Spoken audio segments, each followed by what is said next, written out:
Order. It is Monday, February 23rd, 2026. And we'll go ahead and have Board Member Luis do the Pledge of Allegiance. Please stand. I pledge allegiance to the flag of the United States, one nation, under God, indivisible, with liberty and justice for all. Thank you so much. And with that, we'll go ahead and start the formal agenda. The first item is roll call. Good evening. Here. Board Member Ariza, Here. Board Member Saheba, Present. Board Member Wang, Here. and President Cisneros. Here. Okay, we have 6 members in attendance and 1 absence. Okay. And Board Member Hong is absent. Noted. Moving on to agenda item 2, which is agenda changes. Do we have any requested agenda changes from staff or board? No. Seeing none. Okay. With that, we'll move on to non-agenda public comments. So if there is an item that someone would like to speak to that's not on the agenda, and just for a reminder, 5A, we have various annual reports that we're going to go through. And then item 5B is a hearing on Park Station. So I know there's some newcomers in the room. So if there's an item that's not on the agenda, anyone want to speak, you can do so for 3 minutes. Seeing none, we're going to go ahead and no one virtually, right? Yeah, nobody virtually. Okay, great. Closing item 3. Consent calendar. We have some draft meeting minutes from December 8th, 2025. Do we have any comments or requested changes? If not, do we have a motion? I can move to approve the minutes. I second. Okay. We have a motion and a second. All those in favor? Aye. Opposed? Abstained? She has to. You were. And 1 abstention. Okay. Thank you. Okay. We'll go ahead and close the consent calendar. And moving on to item 5A, which is to review these annual reports. Do we have a presentation from staff?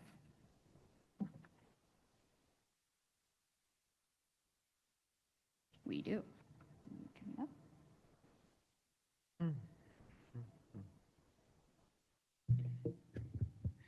Good evening, board members. I'm Steve Buckley, the Planning Services Manager.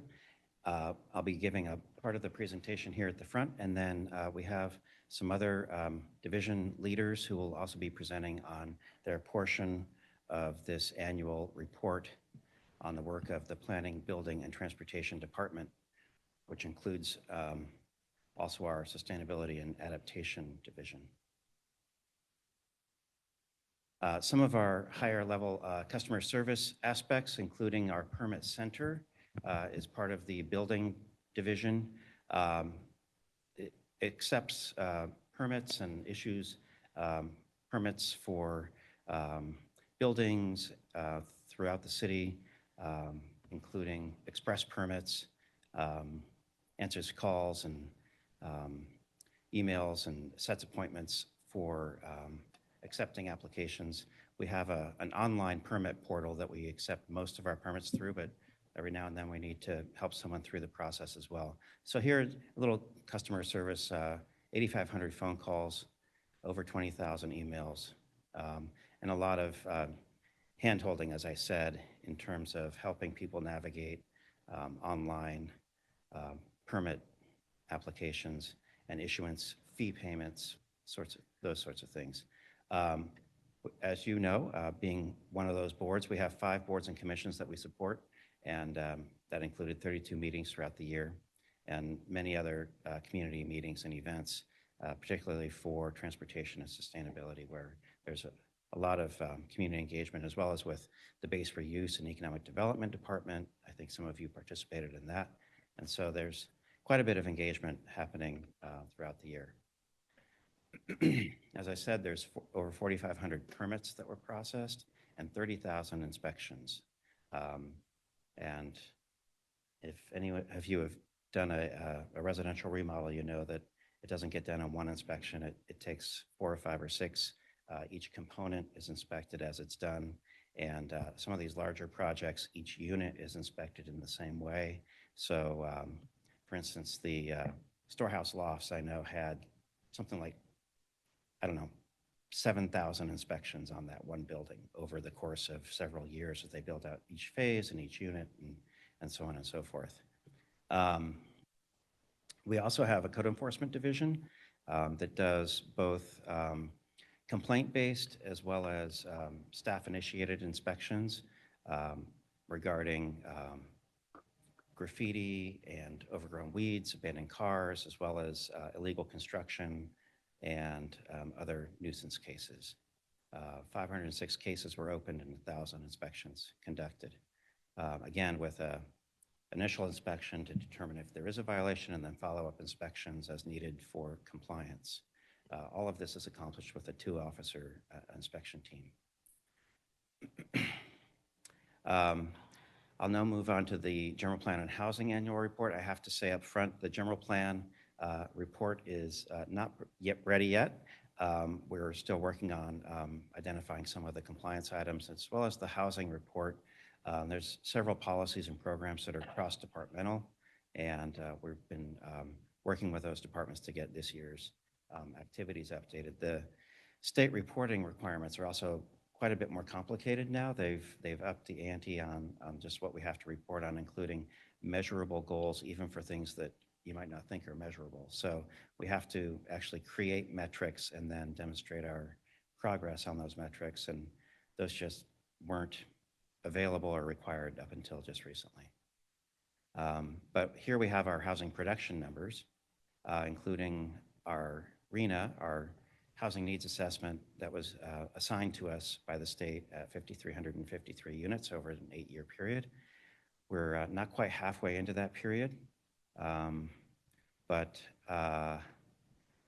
we're certainly not accomplishing our goals yet. It's been quite a slow period for development, particularly because some of the large projects that you might still see actually being developed now were entitled in prior years, in the prior cycle. And so as those projects move through the system, we don't really get to count them if they've already been issued permits. So, for instance, the Landsea condominium development obtained master permits for each building type.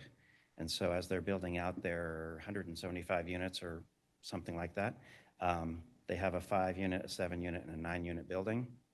Well, they had a master permit issued several years ago, and they've just been kind of reusing that permit. And so we don't really get to count those units. It's a little anomalous, but and frustrating, honestly, because, we're still doing the work and getting things done. But that's one example of how the system is complicated and not always reflecting reality. But anyway, here we are. We still have a lot to do, and so we're continuing to look at zoning code updates that can help streamline and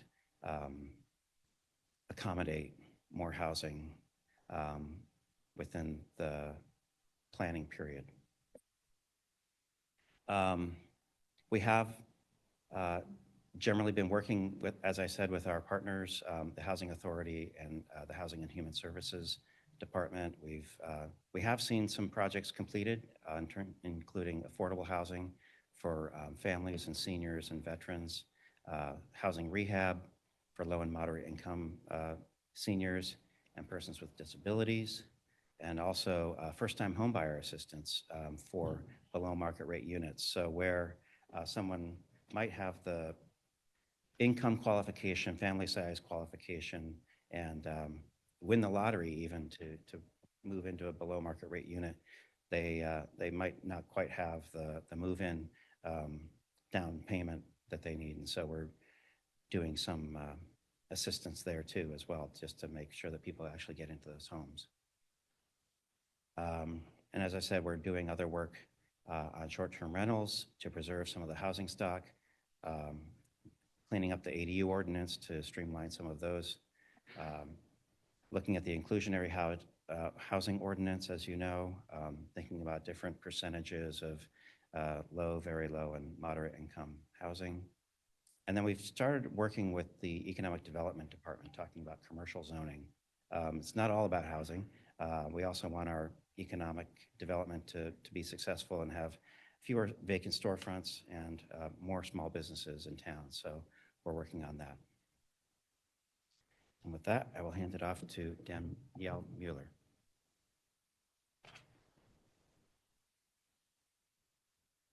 Good evening. I'm Danielle Mueller, Sustainability and Resilience Manager, and I'll be presenting on our Climate Action and Resilience Plan annual report. So just as a reminder, our citywide goal is to reduce our greenhouse gas emissions by 50% below 2005 levels by 2030 and achieve net zero emissions by 2045, while we also prepare for the impacts of climate change like shoreline flooding and rising groundwater. And we completed an emissions inventory for the year 2022 last year, showing that our biggest source of emission is transportation, followed by energy use in buildings. And because we have 100% clean electricity in Alameda, all of that is natural gas use. You may recall that in 2025, we updated our climate action and resiliency plan. And so really looking forward to showing you some of the progress we've been making. As a follow-up to that plan update, we created the CARP Metrics Hub. So on our website, we are tracking all of the metrics and how we're doing for CARP. So that's a really great way for the community to closely track what's happening. Really proud to report that we're meeting some of our 2030 goals already, and we're really on track to meet our overall goal of 50% GHG reduction. We're about halfway through the planning period from 2019 to 2030, and we're more than halfway through that goal. So that's really exciting. We're also on target with our miles of bikeway completed. The percentage of vehicles in Alameda that are clean, zero emission are almost at our goal of 12%. We've reduced our indoor water use quite a bit, and we've actually met our natural gas use reduction goal overall for the city.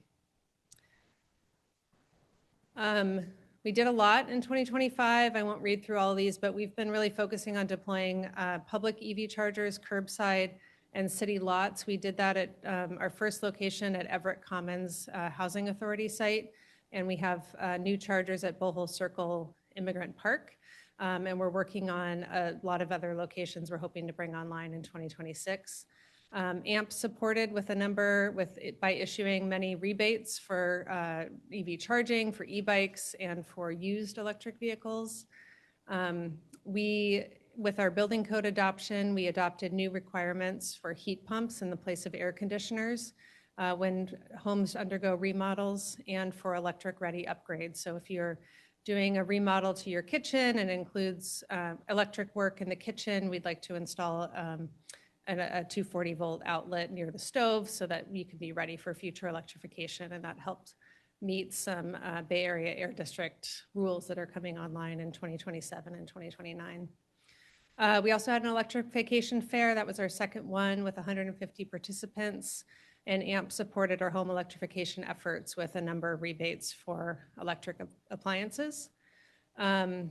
The city updated its zero waste implementation plan, and we did a lot of tree planting in parks, particularly at Main Street Linear Park, helping meet our tree canopy goals. And we continued our Youth Climate Ambassadors program this year, which has been really successful, working with high school environmental club leaders to help coordinate across the different high schools in Alameda. In 2026, we're going to be updating our municipal and community-wide greenhouse gas inventory. deploying more public EV chargers. We're looking at requirements for non-residential heat pumps when they replace air conditioners, similar to what we did for residential. We'll be having another home electrification fair this year. We're going to pair it with the Bike Festival in May and hopefully attract some new audiences and some new interest. The Zero Waste Implementation Plan will be updated by the Zero Waste team in Public Works, and then also updating our urban forest plan that's been in the process. On sea level rise adaptation, we've also had a busy year. We supported, many of you might have seen the Climate Arts Initiative that the city supported, Rising Tides. We had dance performances. We had the Bandaloop performance out at Alameda Point. We had a photography exhibit. So it was a really great way to sort of educate the community about the issues that we face here in Alameda. In September, we had a sea level rise planning fair that was really well attended. It was the culmination of the first phase of our shoreline adaptation planning process. And City Council approved design concepts for our estuary and Bay Farm Island adaptation projects. We received grant funding to continue to advance the design for the Bay Farm Island project to 60% design. And this year, we're going to be kicking off the second phase of our shoreline adaptation plan that'll meet BCDC requirements. And we'll be doing a lot of public engagement and have lots of opportunities for input over the next 2 years of that planning process.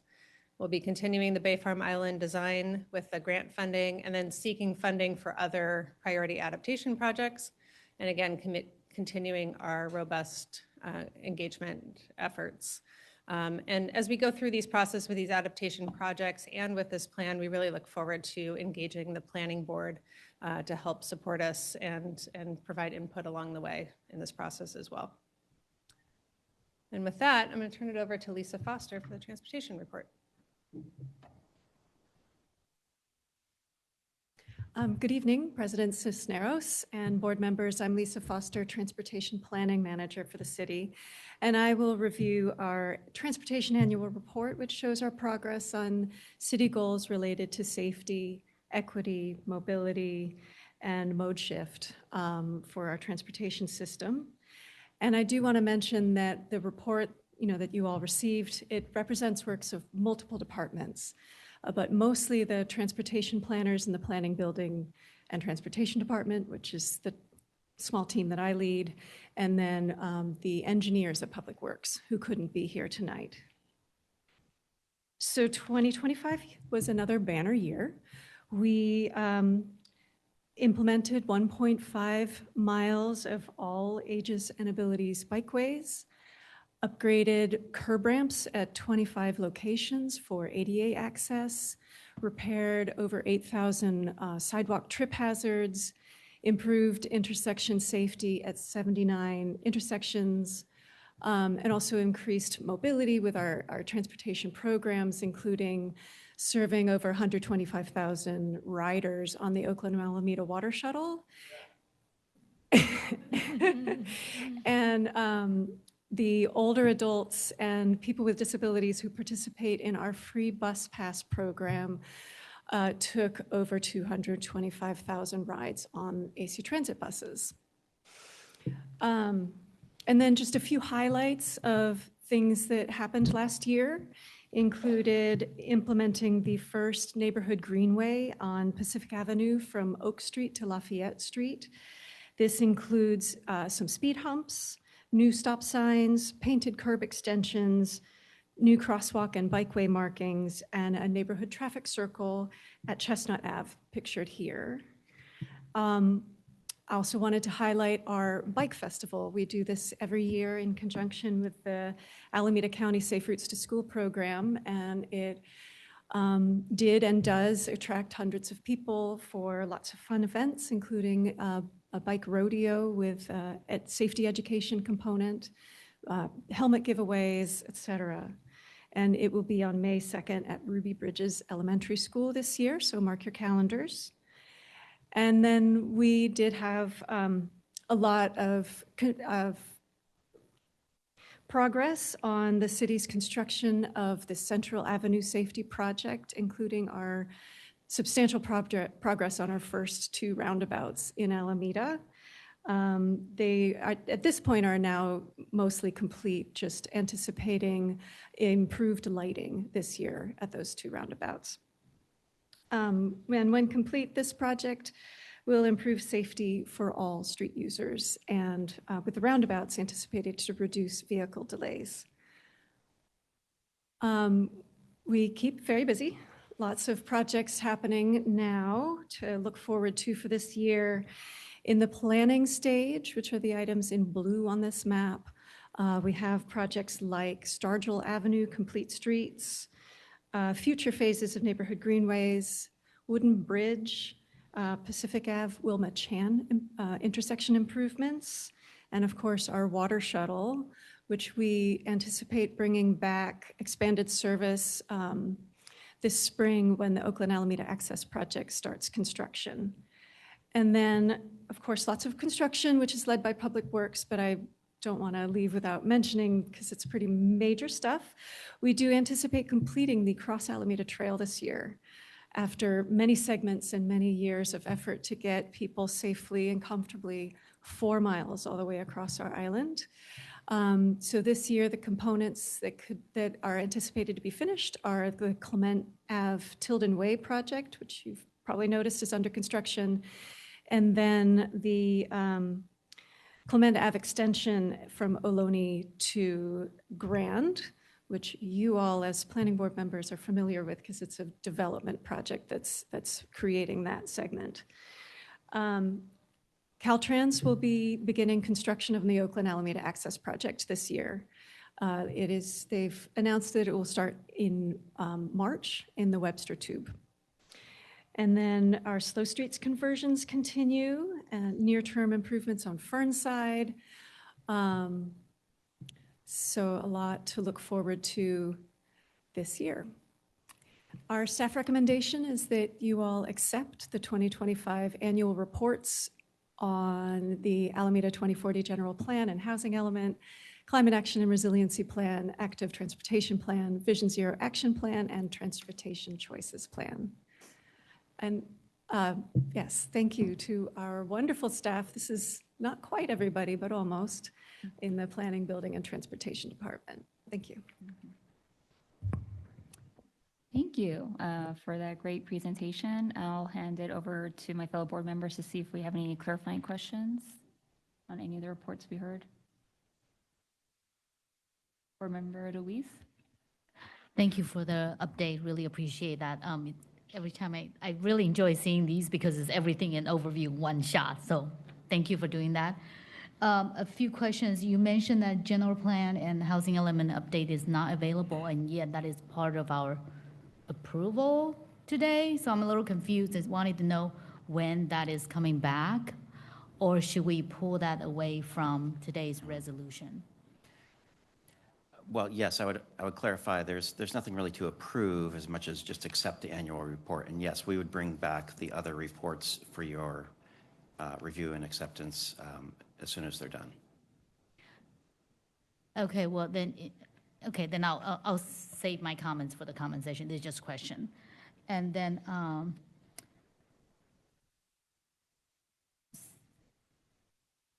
I think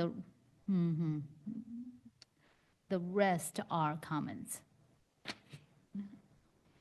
Thank you. Any other questions? Board Member Sue? Yeah, just a couple questions. I think this one is related to housing. The staff report mentions 32 of the units for ADUs were designated as low or very low income housing. And I'm just curious, were those as part of projects that had to provide affordable housing? I'm just curious because I usually don't see ADUs as something used to meet affordable housing requirements. Right. No, we actually, I can clarify that. We don't count them as inclusionary units that are deed restricted or specifically designated as affordable. But ABAG has done a region-wide survey, and HCD has endorsed the approach of presuming that certain percentages of ADUs are at different affordability levels for the purpose of reporting to HCD as part of the annual report. Okay, that's really helpful. And then just related, I see, so it says that second bullet on page 2 of the staff report says issued 65 new dwelling units, including 52 accessories. So 52 of the permits issued last year were for ADUs, and then we've got the rest, 7 for other types. Correct. Wow. We're building a lot of ADUs. Okay, just another question I had. This is for on the CARP plan. You mentioned kind of some of the funding sources a little bit, and I see in the report you mentioned some of them. And I'm wondering just, it looks like a fair amount are from federal grants, some of it from FEMA, and I'm wondering if you run into any issues just with this current administration in terms of getting funding and making sure you abide by all the various different requirements they're imposing now. Yes, thank you for that question. We have received, we do have a fair amount of federal funding that we rely on for our sea level rise adaptation and flooding projects. Some grants that when the new administration came on, we were sort of in midstream and mid-process. There was a moment when we thought maybe that those funds would go away. So far, we have received all of the money that we are expecting for those federal grants. The one where we had a pretty significant impact was that we had an application submitted to FEMA for the BRIC grant program. It was a $55 million grant application for the Bay Farm Island project that also included components in Oakland around the Oakland airport. And that grant program was canceled, so we were not awarded that grant. Do you know why it was canceled? I do not know. Oh, interesting. Just one quick follow-up question on Shoreline. Can you kind of just expand a little bit on the creation of this, I guess, is this an agency, I think, right, with maybe in partnership with Oakland? Is this a state law requirement? And then I know, is there any coordination with kind of the shoreline going down south, kind of in terms of planning for sea level rise further down? Are you kind of coordinating with other agencies on that effort? So I think you're referring to the shoreline adaptation planning requirement. It is a requirement that's by new state law SB 272 that requires all shoreline, bay, and oceanside communities to develop a shoreline adaptation plan by 2034. In the Bay, those plans are approved by by BCDC, the Bay Conservation Development Commission. And last year, we formally initiated or provided a notice of intent to complete a shoreline adaptation plan. A handful of other jurisdictions have done the same as well. And we were awarded a grant from the state to complete that plan. So we are doing that for the city of Alameda. We are also coordinating through our Oakland Alameda Adaptation Committee with the city of Oakland, and we're going to be doing really close collaborative planning with Oakland, but we'll be developing our own individual plans. And then because other jurisdictions, and we'll also be coordinating closely with jurisdictions to the north of us, Emeryville, parts of Oakland, Albany, and Berkeley are completing kind of a joint planning effort as well, so we'll be coordinating with them. To the south of us, to my knowledge, San Leandro has not initiated a shoreline adaptation plan, though I know they're doing adaptation planning, and we have been coordinating with them through the Oakland Alameda Adaptation Committee. They've been a part of that because they sort of touch our border. Cool. Thank you. Thank you. Any other clarifying questions? President Mhm. Cisneros, I just realized I have another question. This is on the transportation front. With the connection on Clement between Grant and Ohlone, does that mean that is Grant Ave still earmarked as a truck route? Even though I know some of the areas, the dimension might not meet the dimensional requirements for truck route. Yes, it is still our truck route. Clement is through there, and Public Works is looking at options for that street before opening up the roadway. Okay, because there's some dimensions that doesn't meet the truck route demand, because now we put the bike trail in, that the roadway got narrower. Yeah, there's ways to use it with the existing roadway. They just need to look at their options, and then Okay. they'll. And then working the on other that. question is regarding the Safe to School. Thank you for the update on 2025's achievement and also what's coming up for 2026. I noticed that ASTE is now on this list. So was Alameda Science and Technology Institute was not on the school listed. So are they? The schools listed for the Safe Routes to School infrastructure Yeah, program? yeah. So those, How about, yeah, some other schools that's not, I might have missed other ones too, that may not be listed in here. That's just one of the examples. so there's Safe Routes to School education and encouragement program led by the county, and I think we have 100% AUSD participation in that. And then there's also the Safe Routes to School infrastructure program. Uh-huh. And in that, the county program does school safety assessments where they look at the streets around the schools, coordinate with the city and with the AUSD, and create recommendations for street safety improvements around schools. And then the infrastructure project is where we, take those recommendations, review them, and implement our own. So last year, a set of schools that had existing school safety assessments were implemented. Actually, I think it happened maybe at the very end of the year, or earlier this year. And then we're working on the next batch for design this year. Got it. So if the school is not on there, that means there's no infrastructure issues that need, Well, it means they haven't had an assessment yet. got it, got it. Okay, And because the we're- county need to assess it first. Right. Got The it. county does about 2 assessments for us per year. Got it. Okay, thank you. Sure. Great, thank you. And any other questions?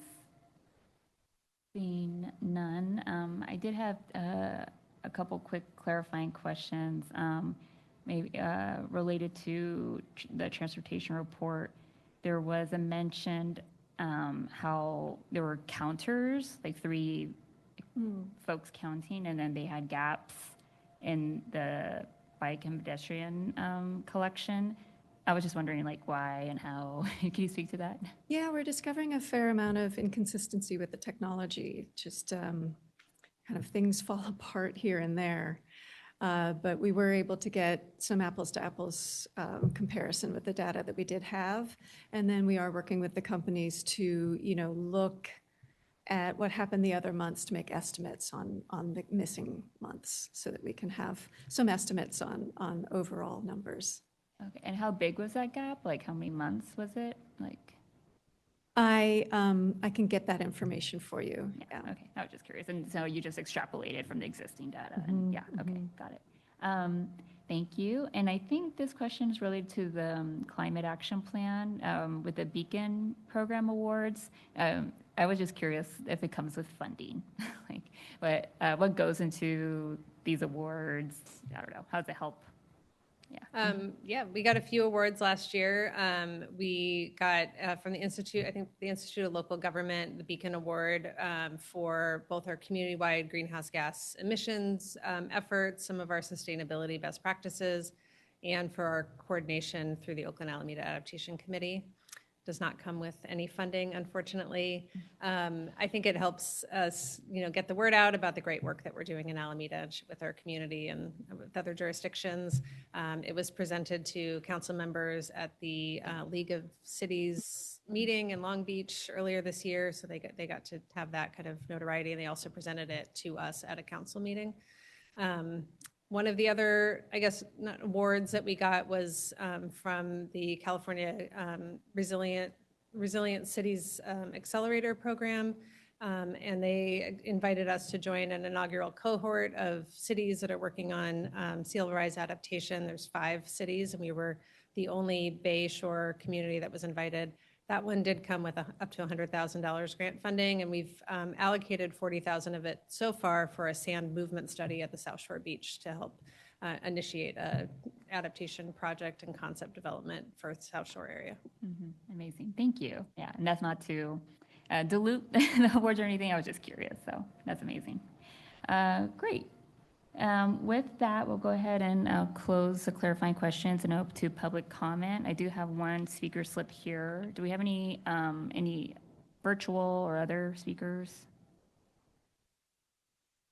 Let's see. If you have any virtual speakers for 5A, please raise your hand.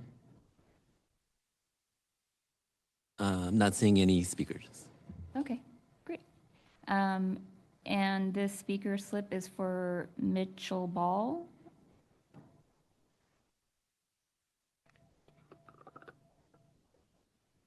and you can speak up to 3 minutes.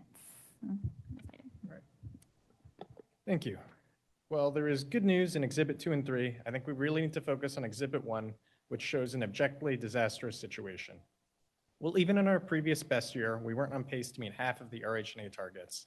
Last year showed a uniquely poor performance with less than 10% of target permits issued. This is an emergency. While Alameda has met the housing element zoning requirements, zoning is no longer the bottleneck. California's housing crisis was not caused purely by bad zoning, but by an insidious nativist and xenophobic ideology that infiltrated and influenced municipal government decades ago, producing harmful policies that now seem commonplace today. The new bottleneck is cost of construction, a large portion of which is municipally imposed.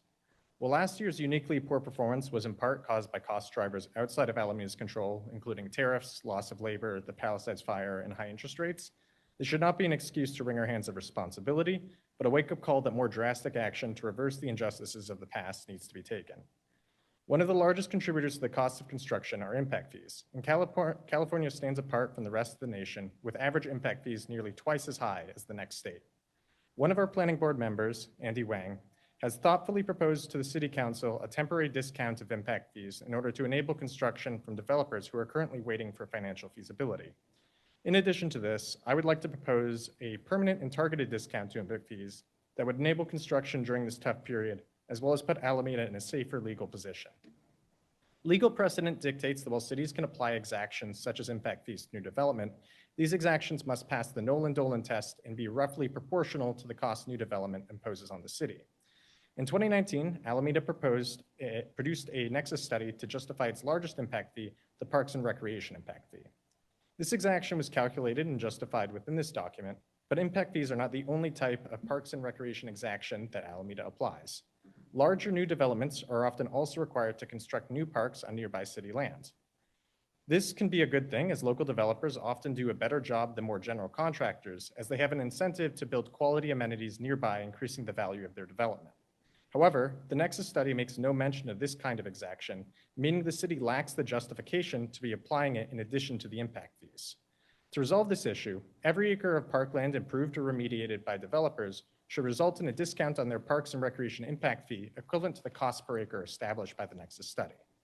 While I'm sure someone with a law degree might have a more informed opinion on how a lawsuit on this topic might play out, it's important to remember that throughout history, legal precedent has often been a lagging indicator of justice. This is not just about justice for large housing developers, but justice for the most vulnerable in our society, those who are currently homeless, immigrants, young people, and future generations whose homes are not currently being built. Thank you. Thank you. Okay, seeing no other public comments, we'll go ahead and close this portion and bring it back to the board for deliberation. Do my fellow board members have any comments?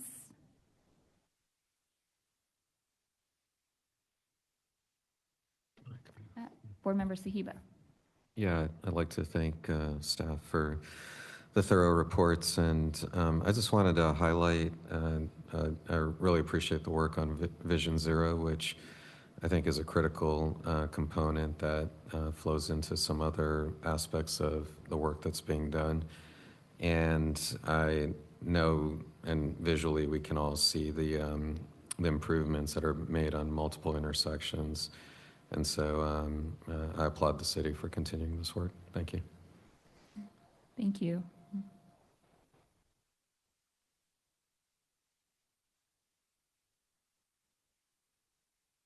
Board Member Wang. Yeah, so thank you to staff for the various reports. Echo my fellow board members in saying it's really nice to see progress so visibly delivered over the course of a year. Particularly, it is really nice to see the transportation improvements. I'm quite partial myself to the Central Avenue roundabouts. It's really great to see the Cross Alameda Trail nearing completion as well. I think I'm hearing that we're going to see the general plan and housing element come back to us another time, right? So we'll have another chance to talk about that more in depth. But I guess echoing some of the comments that we had earlier or a few months ago over the inclusionary housing ordinance, it is freshly disturbing to see that we delivered so little housing over the course of 2025.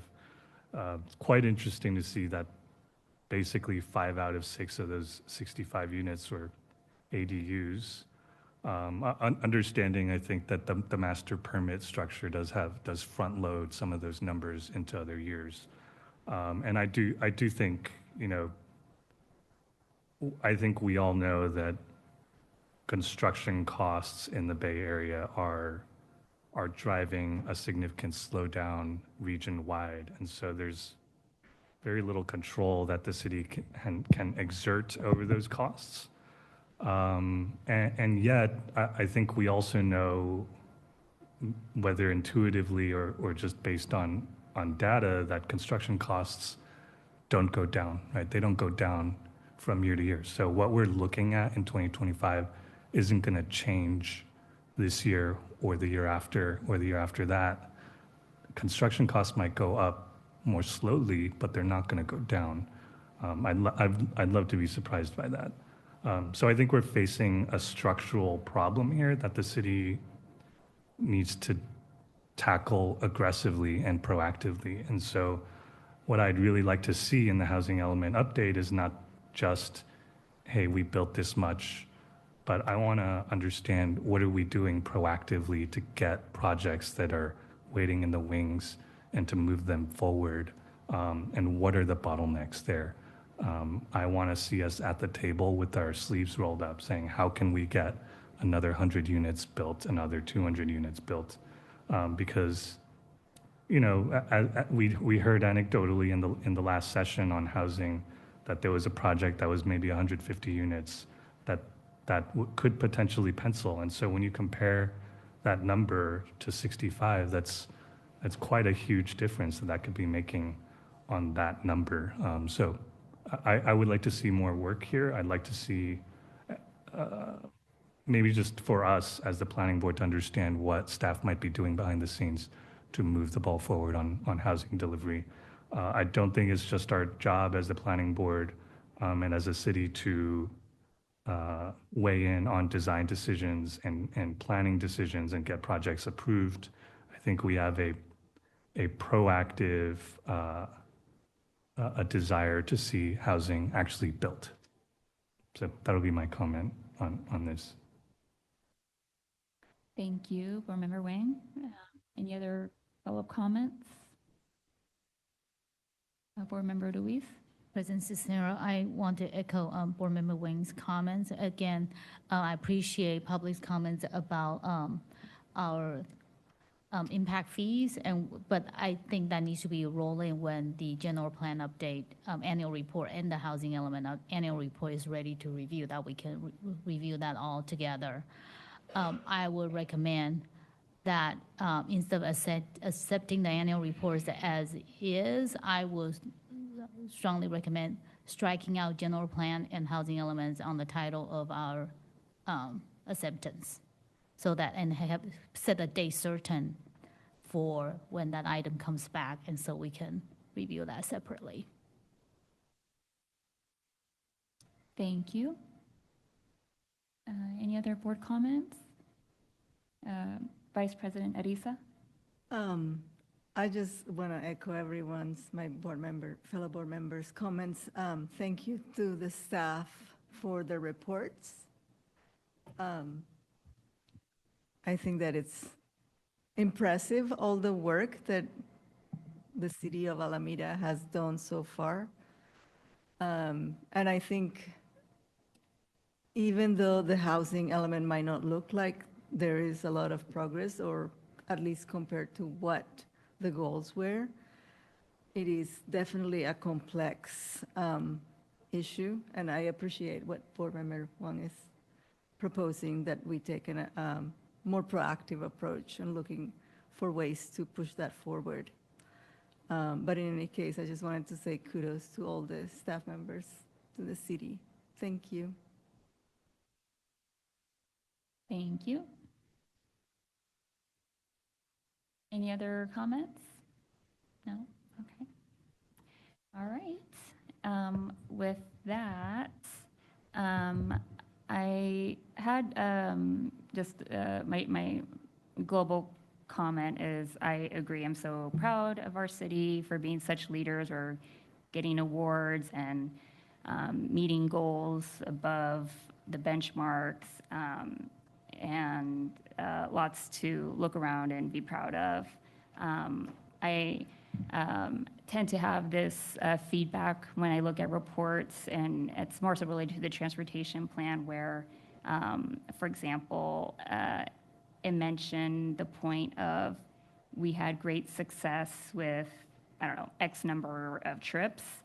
For me, it's really helpful to know what that number means, like what's it relative to, what's the percentage increase. So that's just some feedback I'd love to see incorporated moving like forward or next time. But you know, in absent of that, the numbers are impressive. But again, just having that more conditioned is helpful in that context. So that's one just maybe piece of constructive criticism. And I think going back to the housing element, I agree that we don't have like a full picture because it talks about the building permits. It doesn't really talk about the entitlements and other efforts. And I echo my fellow board members where, you know, we'll have this opportunity later on in the year to continue to work on our inclusionary zoning policy. You know, what are the things that we could do to get projects that are stuck unstuck? So I really appreciate the public comment about ways that we could be creative to help have our housing element be that much more successful. So I just really want to appreciate and echo that sentiment. Going back to Board Member Arisa's suggestion, in the staff report, it mentions something to the effect of how these annual reports are consolidated to help with the city council's budget and capital improvement program. So I'm just wondering, like, is there a reason not to strike out the general plan and housing element approval at this point? Is it okay if we just wait until we get that more fuller report? Mm-hmm. Yeah, I was thinking we could come back March 23rd. Okay, great. Yeah, in that case, I agree with that recommendation. Just that way we have all the things that we need when we're making that recommendation. So with that, do we have a motion to accept these annual reports? I move to accept the annual report with the following amendments, removing the title general plan and housing element from the acceptance. Second. Okay, we have a motion and a second. All those in favor say aye. Aye. Oppose? One absence, and the motion passes. Okay, any other comments from staff before we move on to the next agenda item? No, thank you. Okay, great. Thank you so much to the fellow Alameda staff for all your work. Okay, moving on to agenda item 5B, which is a hearing for use permit for the Park Station project. And we have a staff presentation. Yep. Good evening, President Cisneros, members of the board. I'm Henry Dong with the Planning, Building, and Transportation Department. And as mentioned, this is a 6-month review and use permit application for the Park Station Tavern at 1200 Park Street. I'm going to provide a brief overview of the project, and then the applicant who's with us today would also like to address the board. And then I'd also like to note that we received over 30 public comments on the project, which we distribute to the board, and then we also had one petition with 144 signatures on it. So the project is located at the corner of Park Street and San Jose Avenue. It currently contains the Park Station Tavern, which has been operating there since August of last year. Surrounding properties include residential buildings along San Jose Avenue and on Park Ave behind, as well as mixed-use buildings to the west and to the south of the site, and also to the north.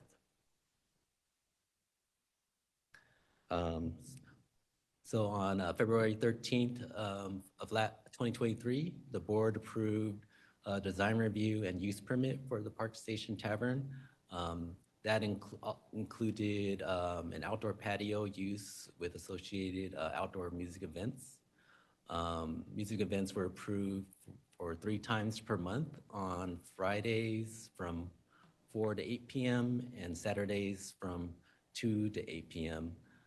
And events were up to 3 hours each. As part of that approval, the board also required that the applicant return to the board for a 6-month review after they've been operating at the site.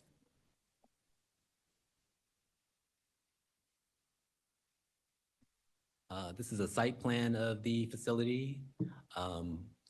The outdoor patio area is located in front of the building at the corner of Park Street and San Jose Ave. And then to the north and to the back of the lot is the L-shaped existing building that's being used for the tavern. The indoor music events take place in the large tap house area. And then the outdoor music event performances are performed on the stage that's located in the southwest corner of the site. There's also,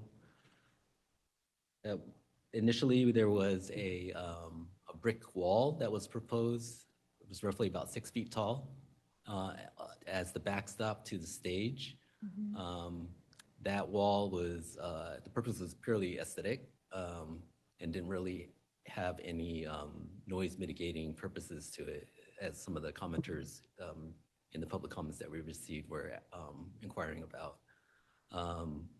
Because I guess when you have the elevated stage next to the 6-foot wall, it's really actually a short wall.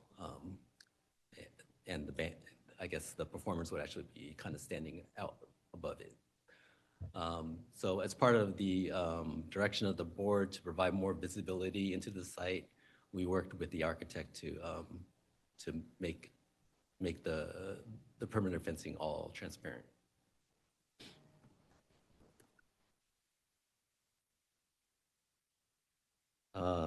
This slide summarizes some of the code enforcement inspections for the site. Over the past 6 months, we've received some inquiries and at least 2 complaints regarding outdoor music events at the site. So on September of last year, a complaint was filed for an outdoor music event. That was followed up by an inspection by code enforcement in October to measure ambient levels at the site. It was roughly around between 65 and 90 decibels for those ambient measurements. Then in October of last year, there was an outdoor event that exceeded the 85 decibel maximum of the use permit. And so a violation was noted in the system. That was followed by 2 more inspections in January that were indoor events. Those events were found to be in compliant with the ambient noise levels for the site at that time. Then on January 31st, another violation was observed by code enforcement where they exceeded the 85 decibel level and were playing past the 8 p.m. Time limit. And on that date, another complaint was also filed for that event. Then a follow-up inspection was done in February of this year, and that outdoor event was found to be in compliance. So one note that code enforcement mentioned was that typically when drums are played at the facility, that's when the the event would go over the maximum noise limit.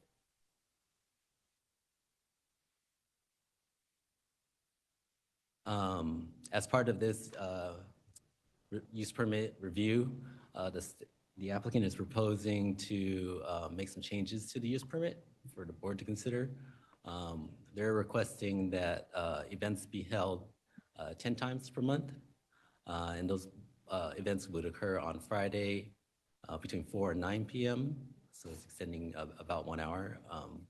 Saturday to 2 to 9 p.m., Sundays 2 to 7 p.m., and then they are going to maintain the 85 decibel maximum noise limit that was approved as part of the previous use permit, and no longer requesting the increased noise level.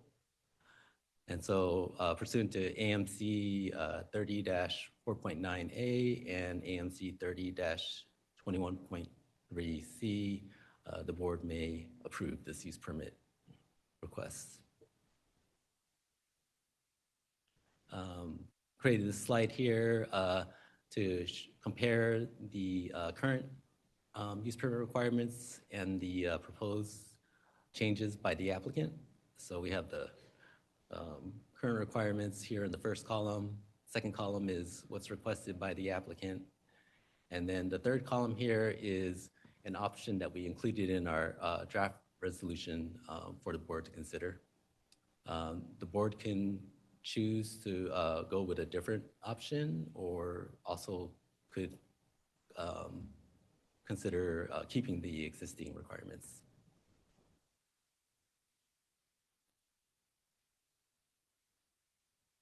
Some additional conditions of approval that we're recommending, because code enforcement was pointing out that the drums were a big part of when bands would go over the decibel limit. We're requiring that they include drum dampeners as for all of the performances that have drums. We're also recommending to require that the applicant install a monitor for sound metering, so that all of the staff are able to see that at all times. And then also conduct preliminary sound readings as well as readings during the events.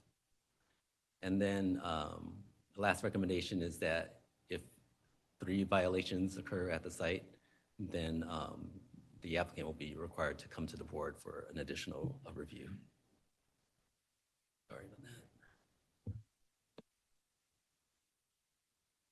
And so staff's recommending the board hold a public hearing and then consider adopting the draft resolution for use permit approval. So that concludes staff's presentation. If there are any questions, we can have the applicant come up.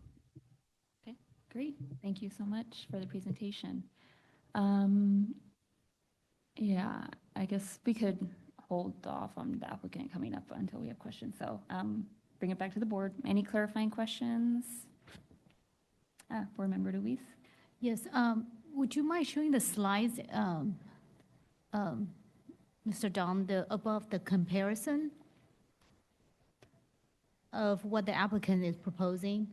Question on the outdoor music noise level. What is showing in the staff report versus on the slide? I think there's a discrepancy.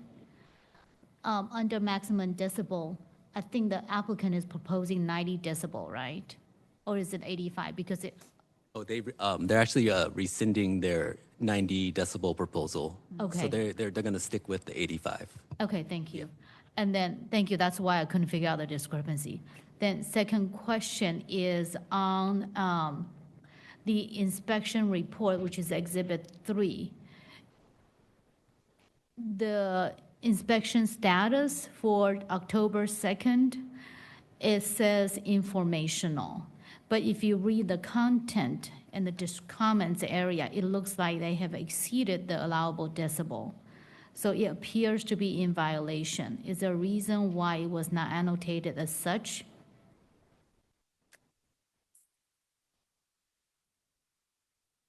And it was annotated as informational instead of in violation.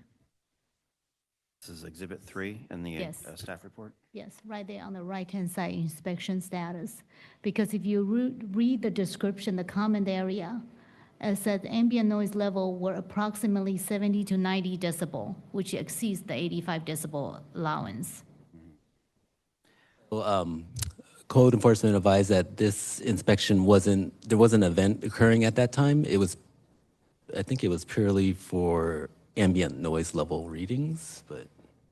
Correct. So the first line, the inspection status is informational. This was the preliminary inspection conducted by the inspector, and he found the ambient noise, that is, there's no event happening. Ambient noise was 75 to 90. So, I'm sorry, you can't, Yeah. sorry. Yeah, sorry, you have to wait. Thank you. But, well, I'll I say, understand, I know what ambient is. yeah, My question is, to refresh my memory, is the original conditional approval on the noise level, was it only for the event only, or is it throughout? I believe that our municipal code, the noise ordinance is for everything, regardless whether there's event or no event. correct. The noise ordinance applies to residential, commercial, industrial properties throughout the city. The use permit in this case applies to the outdoor seating and the outdoor entertainment. The outdoor seating is not an issue here, and so we're really just talking about the outdoor entertainment. But doesn't ambient noise, oh, okay, I see your point. Okay, understood, thank you. I will just state that there were 2 ambient noise levels recorded in this inspection itself, 65 to 70, and then 70 to 90. So It looks like it's on 2 different streets. it might have been like two different on Santa Fe locations. and on- in that Yeah. part, right? But the report, it's unclear on where those measures were taken. So,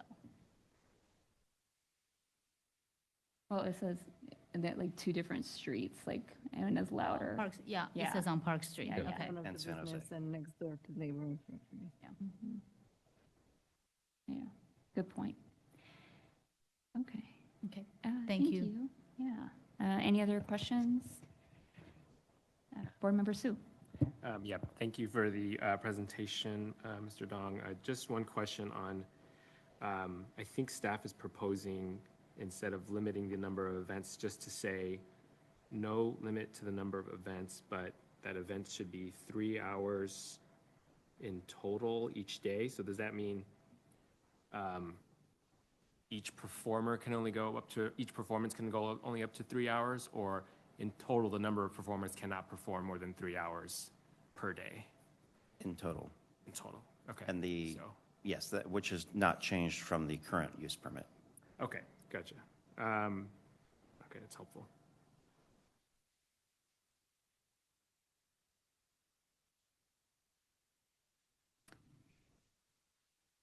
Yeah, I'm sorry, you probably, sorry, just to follow up on that question, and you probably talked through this already in the presentation, but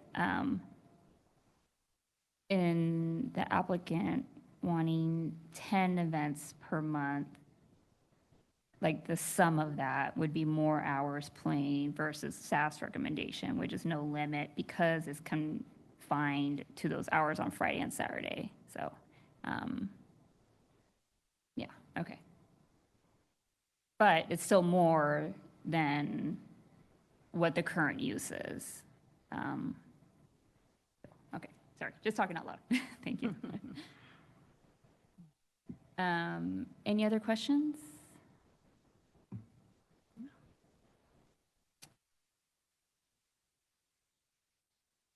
I guess I would just comment, I went back and looked at the original hearing on this use permit and noted the different board members that were there and their method of sort of reaching compromise. And I suggest that they talked it through and they decided what they thought was best. And then we had the 6-month review. We're here for the 6-month review.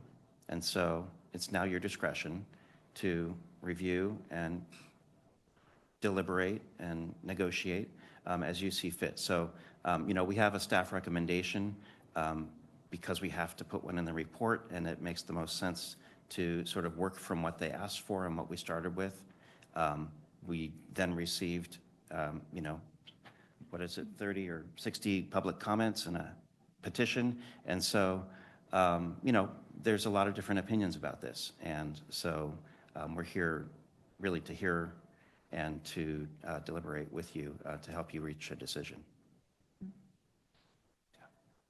Oh, yes, Board Member Sue? Yeah, so I just have another question about the ambient noise. Sorry to just resurface the topic. So if code enforcement goes out and is there to do a sound test and they record the ambient noise at like 90 dB before the music starts, and then the music starts and it's at 85 or 90, is that not a violation because the ambient noise was already, you know, at that level at the time before the music started?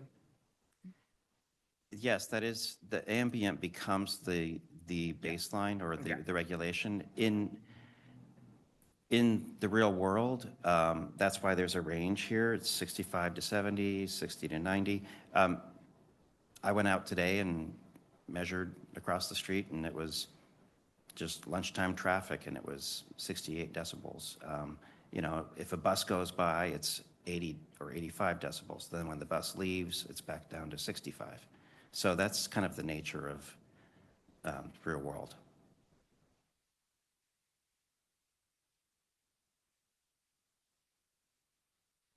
Okay. Any other questions? I have a question, but I don't know if this is the right time to ask.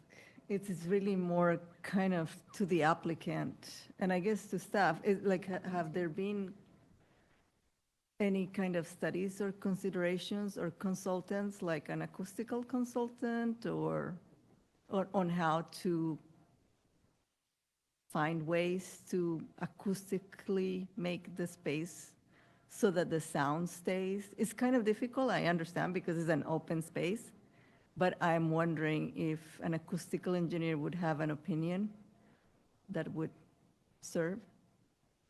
I don't know if this is a question to the applicant, maybe. Does staff want to direct, I address that? haven't seen any technical reports when we Okay. haven't commissioned any. Did the applicant want to address the question in terms of outreach to consultants or some kind of mitigations to the noise?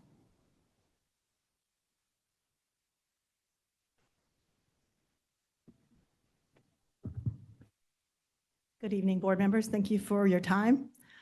So the question is, could you repeat the question again so we're clear? Oh, I was just wondering if there had been maybe a consultation with an acoustical engineer, and if there were maybe any reports of, or a study on how to maybe keep the sound on site. Of course. Somehow. Of course, yes.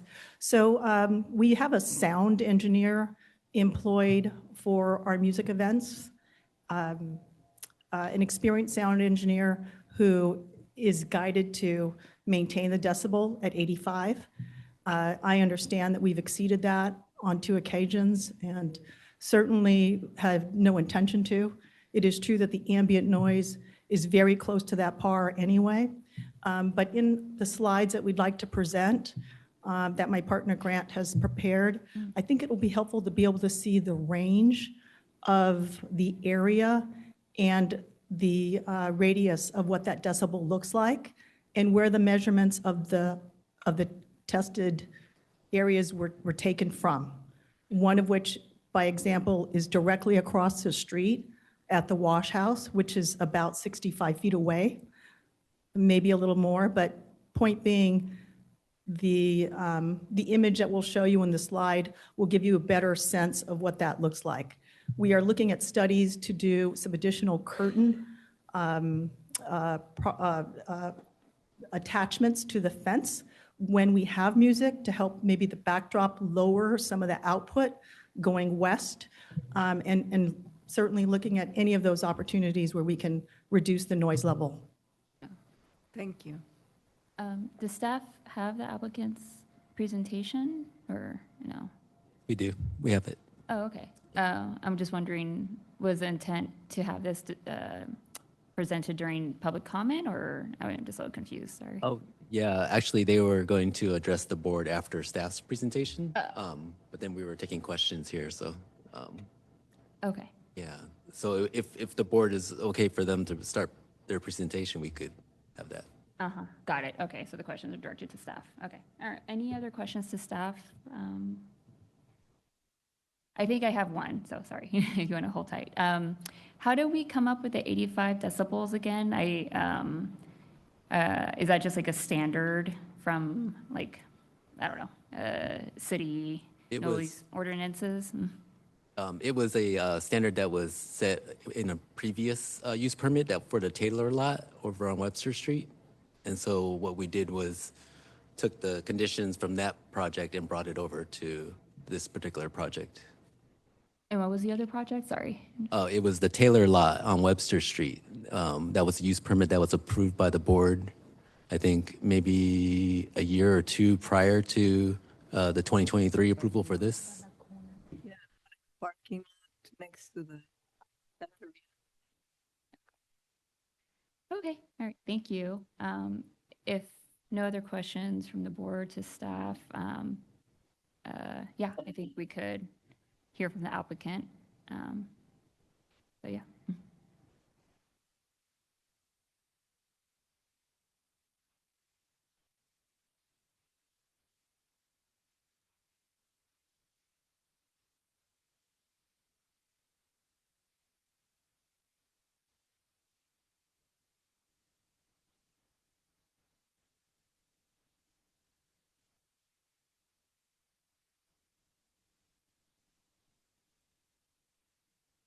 Could you go to the first page?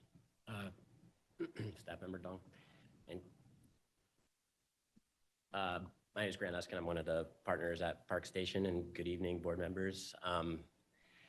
This is meant to just give some context. So what you see on screen is the stage location, and then we have dimensions shown for the, the lineal feet that we have between the stage and the adjacent properties. So to the south, you have 65 feet to the wash house, and then to the west, you have 85 feet to the nearest multifamily building there. And then we have 85 feet from the stage to our service counter. So it just shows you the scale of what we call the yard as reference points. And then we have a radius of 100 feet shown as, I don't think that there's anything magic to the sort of where we're taking the decibel readings from. We just went to the closest residences. So I'm not sure where Andrew took those from, whether it was 65 feet to the wash house or whether it was 85 feet to the one across the street, but 100 feet's a radius just to also show kind of what that area encompasses in terms of the surrounding buildings and residences. You can go to the next slide. This is just more of a graphical interpretation to make things as clear as possible. This is kind of echoes what staff member Dong had on screen, showing the indoor tap house and then the exterior yard, the San Jose Avenue and Park Street locations. You can go to the next slide. Again, just more photos showing exactly what we're looking at in real time. So this is a view from the stage looking back towards the tap house. That 85-foot dimension goes to the service counter. We have a service window at the tap house. So that diagonal is 85 feet. You can go to the next photo. This is a view from the stage looking down Park Street. In the next photo. A view from the stage going down San Jose Avenue. It's kind of hard to see, but this is a view from the service counter looking out towards the yard, and beyond that umbrella is the stage. Next photo. And then this is a view from the stage looking out towards the intersection of San Jose Avenue and Park Street with the AutoZone diagonal, 85 feet to that building that I mentioned earlier and 65 feet to the wash house across the street, the closest building. That's the extent of the presentation. I did more just to kind of set context for everybody so we understand landmarks and what we're talking about here. I think the other thing I want to mention that was brought up is the brick wall that was mentioned behind the stage. That was actually a change that was directed to us by the planning department to allow more transparency from the street and sidewalk into the yard space. So that was actually something that was dictated to us that changed the method of construction and how we built the fence around the property. As mentioned, though, what Melody mentioned, we are looking at doing sound curtains, things to mitigate the sound transfer that goes through the mesh. Obviously, there's no acoustic qualities to that mesh fence. So looking at ways to create more of a barrier to help with sound transmission that extends outside.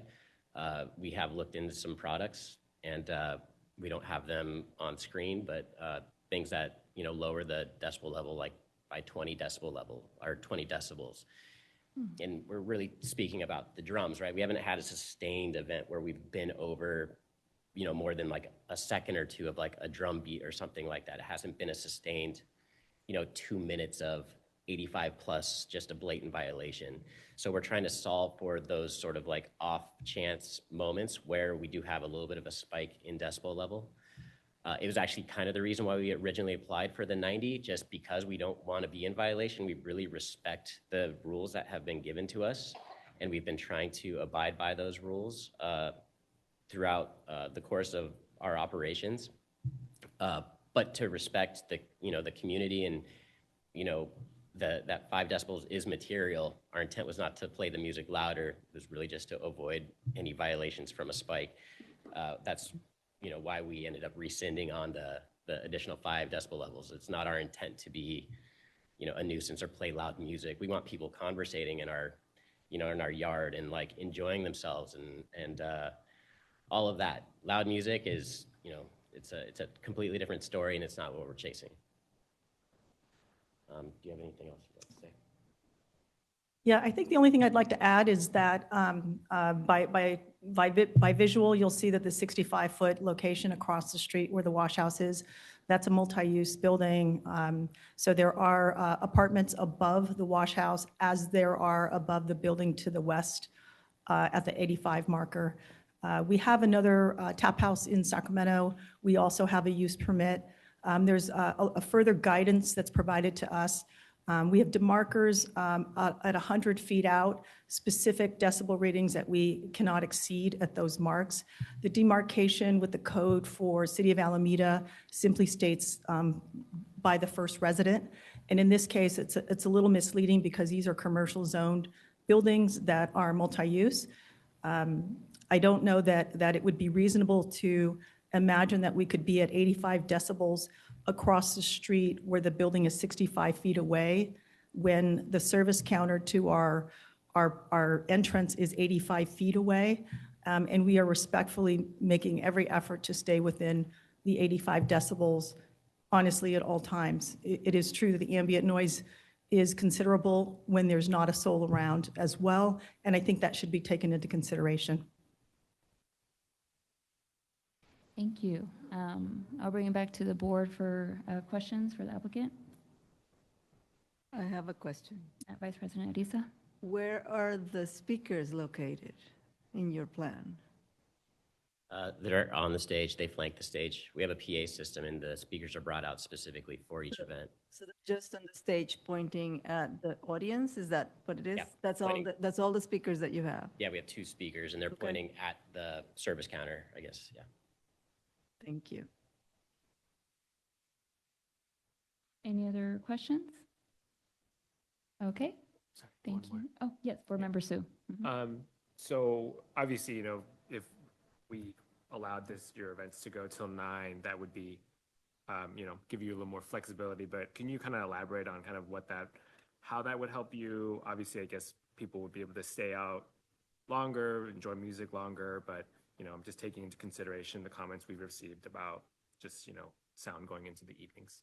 Of course. Yeah. We're looking at a 9 p.m. curfew to the extent that in the summer hours, when it's lighter out later, we would love to have the ability to have our jazz night, for example, out in the beer garden, enjoying the outdoors. So the hope would be that we would be able to extend that curfew to 9 p.m. That is the same curfew we have in Sacramento. I think on a Friday or Saturday night, it wouldn't be unreasonable, but we'll certainly respect whatever decision is made. Okay, any other questions? All right, thank you. And with that, we'll move on to public comment. How many speakers do we have?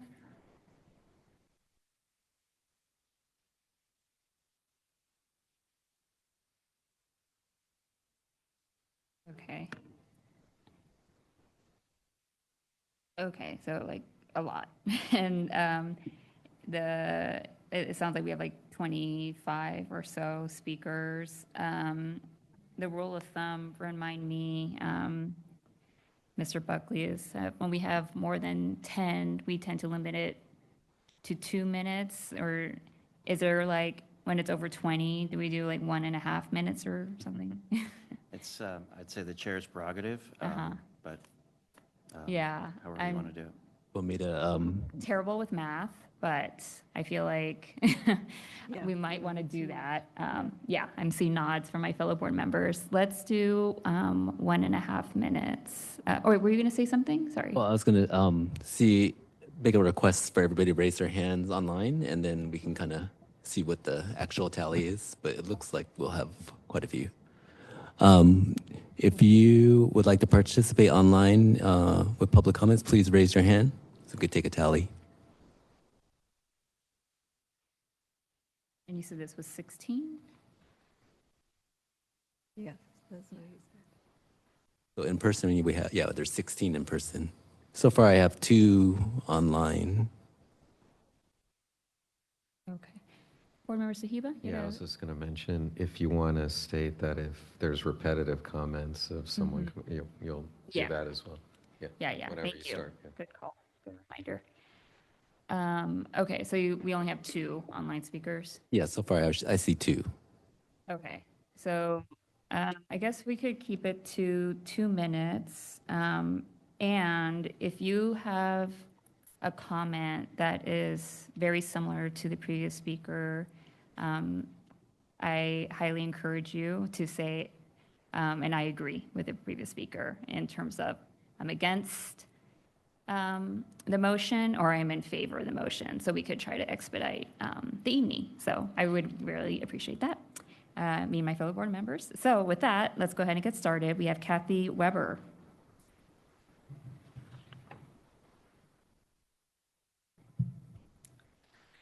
Good evening, President Cisneros and members of the board. I apologize in advance for my laryngitis. I'm Kathy Weber, Executive Director of the Downtown Alameda Business Association, and I'm speaking tonight in strong support of the use permit for Park Station. We support the request to allow 10 outdoor music events per month within the applicant's proposed hours and the associated sound allowance for those events. This business sits within a commercial district where restaurants, gathering spaces, and activity are part of what makes the area function so successfully. Carefully managed entertainment helps bring people downtown, supports surrounding businesses, and contributes to the lively, welcoming environment. What gives us confidence in supporting this request is the track record of the operators. The team behind Park Station are experienced hospitality professionals who have made a significant investment in improving the property and creating a well-designed space that our community enjoys. They have shown themselves to be collaborative and responsive in supporting local initiatives and nonprofits, working with neighboring businesses, and sharing the broader goal of keeping our commercial district vibrant and economically healthy. From our perspective, this is exactly the kind of thoughtful activation that downtown benefits and the activity that it brings to the area while remaining compatible with its surroundings. We appreciate your consideration, and we thank you for your time. Thank you. Thank you so much. Let's go online for the next virtual speaker. Let's see, Kathleen Sullivan. I'm going to allow you to talk. Hi, thank you. I live on Oak Street, and I'm against this proposal, and I found it confusing to have the association just say 10 events, where the proposal from the staff on one of the slides was unlimited. So I'm not even sure what we're voting on at this point. I just know, yes, it's a commercial district, but it's surrounded by residential properties. And we are already subjected to enough noise. I like to walk down the street and not be inundated with music. Anything that can be done to mitigate the music decibel levels is great. They've already had a couple violations, so why are we allowing them to expand? Shouldn't we give them a period where they have to be someone or a business that does not violate the rules? And then we can say, okay, let's see what we can do. Thank you. Thank you. Next speaker, Michael Haddon. And I'm going to read a couple of names so you could get in line if you like. After that, we have Jeff Robos and then Scott Warner. Just as a Thank you, board members. My name is Michael Haddon. I've lived in Alameda since 1991. I taught elementary school here for a dozen years. Alameda is quiet, and I like quiet. Apparently, the use permit allowed outside music until 8 p.m. Well, your inspector was only able to get there a couple of times, but I lived there. And so there were multiple occasions where they went past 8 o'clock. They say, ooh, our noise isn't that loud. Well, at my front yard, the noise is, I've recorded it, not every time, but at 80 decibels. Yes, Park Street is noisy. I live a block from Park Street, okay? Buses go by, they're loud. Cars go by, they're loud. That lasts 10 seconds. This lasts 4 hours. I cannot peacefully enjoy my home when they are playing loud music, which they do for hours. A transparent wall? That's no wall at all. Just ridiculous. And if you're going to require them to have a decibel meter, then it should be locked, and the city of Alameda should have access to the data 24/7, not, oh, we'll monitor it ourselves. We already know they've violated the rules they agreed to.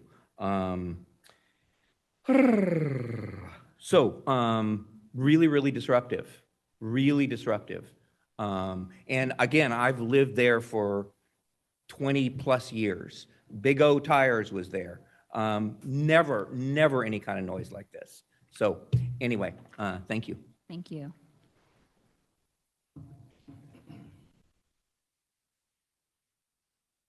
Good evening, Alameda Planning Board.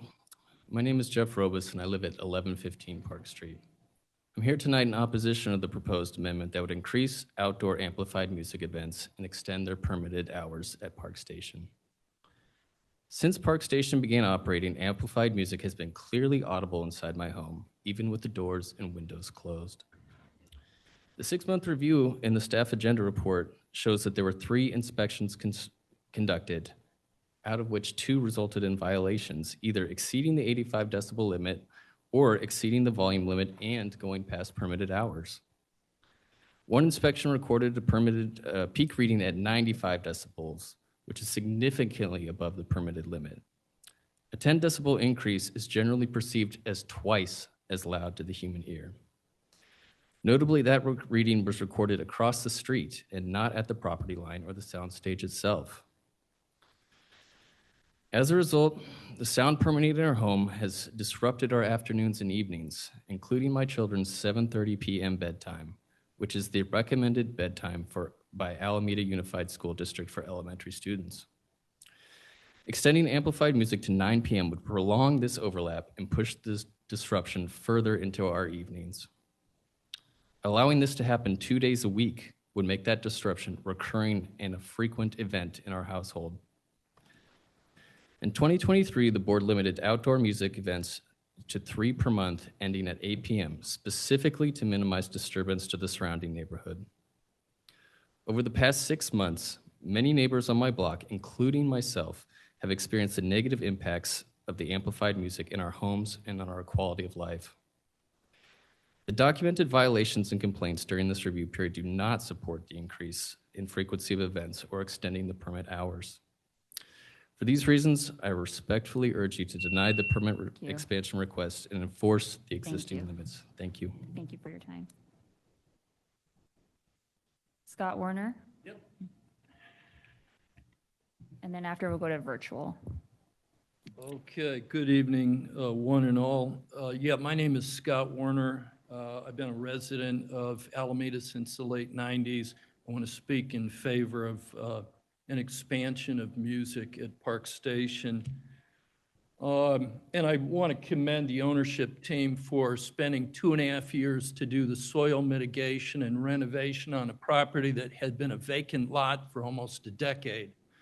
My hope is you all are as committed to the flourishing of a new Alameda business as I am. The ask that they're making is a modest one. Right now, they have Fridays and Saturdays on an occasional basis. They want to ask for Sundays as well. They end events at 8 p.m. They're asking to push it to 9 p.m. on Saturdays and on Fridays and Saturdays. The duration of events is the same, 3 hours.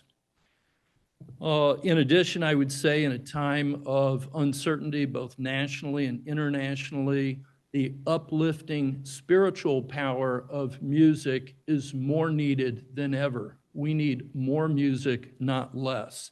I will say I am in favor of a visible decibel meter. One is used at the Bistro, which is a venue down in Hayward, and it's helpful. My final comment is that Mr. Buckley earlier spoke about empty storefronts. To be sure, Park Street is better than it was 2 years ago, but I walked the streets earlier this evening and I counted 14 empty storefronts between San Jose and Lincoln.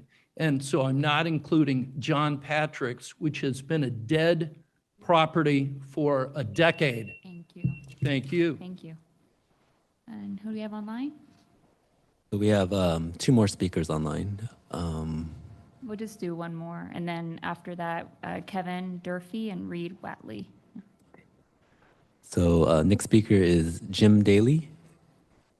Jim, you are allowed to talk. Thank you.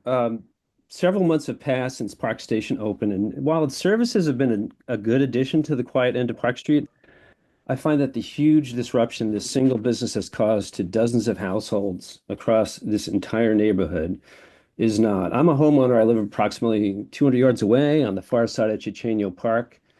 And despite that distance, even with my doors and windows closed, I can hear bands playing clearly from my living room all weekend, often for hours at a time. I don't begrudge anyone the enjoyment of live music. I'm a former music journalist myself, but I should not be captive to other people's music in my own home. I've also reached out to Park Station's owners about these noise issues and received no response. Noise is not the only problem. On Friday, Saturday, and Sunday evenings, parking near our homes has become nearly impossible unless we return by 3 or 4 in the afternoon ahead of the crowds. So I urge the board to also explore a residential parking permit program so that people who actually live in the neighborhood can park here. But given all this and the owner's seemingly unwillingness to meaningfully engage with the neighbors their business affects, it is astonishing that Park Street wants to increase both the number of concerts and the permitted noise level. Tripling the number of music events would significantly increase the disruption this business already inflicts on our neighborhood. Hundreds of residents are already struggling with a noise nuisance that any property seller also would be legally required to disclose. That a single establishment on Park Street feels entitled to reshape the character of an entire Alameda neighborhood on both sides of the street is not a minor concern. So I urge the board to hold the maximum allowable noise level to 85 decibels, which we've seen they've already violated, or lower, and to reject any expansion of the current event schedule. I want to thank the board for their foresight in approving the creative reuse of a former automotive facility, but I hope you will now act with equal care to protect the neighborhood that surrounds it. Thank you. Thank you.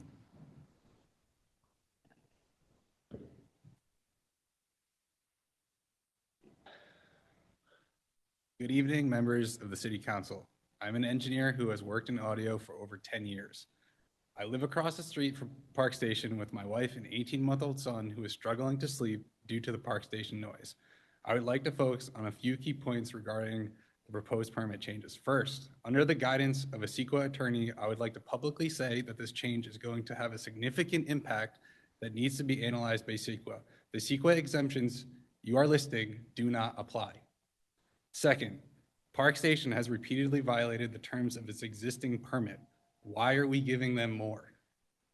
Third, most importantly, the existing 85 dBA limit is extremely loud, unsafe according to the CDC, and without precedent across California. I like your question, where did this come from? I honestly don't know. This is a diagram. Ambient levels are around 50 dB. The existing noise ordinance in Alameda for music on commercial sites is 60.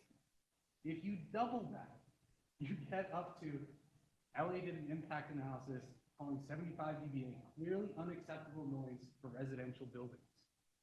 You double that again, you get to 85 decibels, Park Station permit, CDC threshold for hearing damage, and interestingly enough, the limit for construction noise in Menlo Park. I spent the weekend searching for town and city permits and regulations across California. This is without precedent. Please just ask ChatGPT, do some Googling. This makes no sense. Thank you. Thank you.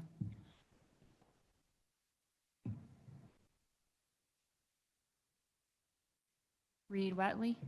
Thank you, President. Thank you, board members. My name is Reed Watley, and I've been an Alameda resident since 1995, a professional musician for all of my adult life.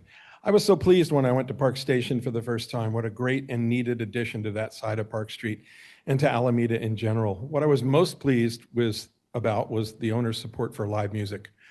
From 2003 to 2007, I was the right-hand man for Kelly of Kelly's of Alameda. You may remember at 1313 Park Street, now the home of the Hobnob. Live music was a big part of the venue, and people came from miles around to hear the music and to participate in the very popular open mics that we held. As I'm primarily a drummer, I became an upright bass player as a result of my involvement with Kelly's.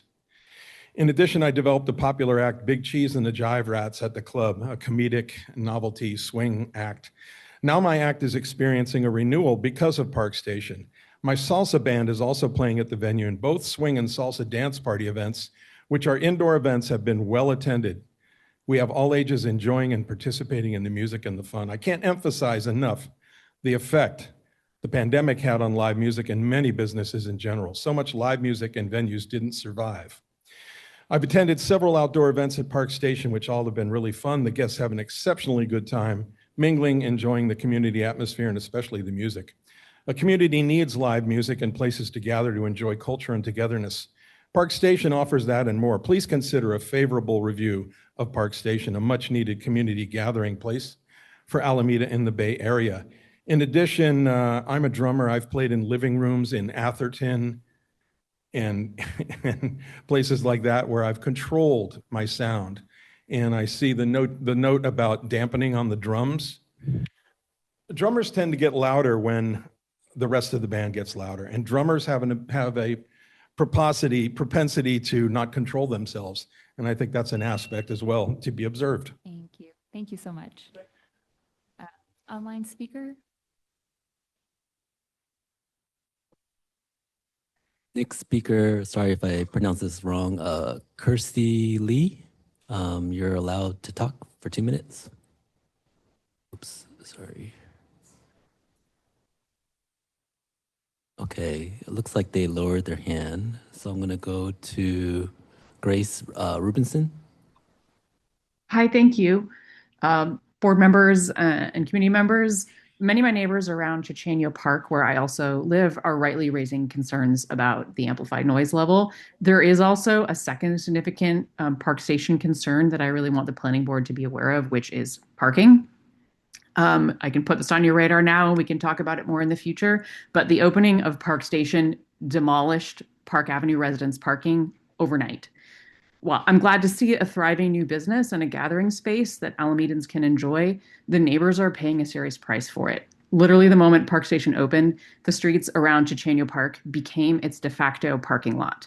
The difference was dramatic and instantaneous. Park Avenue is home to a lot of multifamily residences where tenants rely on street parking, and those tenants no longer have it. So from 4 p.m. to 8 p.m. on weeknights and all day starting at noon on weekends, Park Avenue is completely filled with Park Station patrons' cars. I personally often return home with 2 kids and 4 bags of groceries, and I can't find parking anywhere near home. So Park Station, the business, should certainly do its part by encouraging patrons to use the Oak Street garage. But I think we all know there's no way that alone is going to solve this problem. We neighbors need and want to work with the planning board as soon as possible to institute some formal parking protections for residents. Thank you. Thank you. Let's go back to the room. Anne, Rabbit, and Betsy.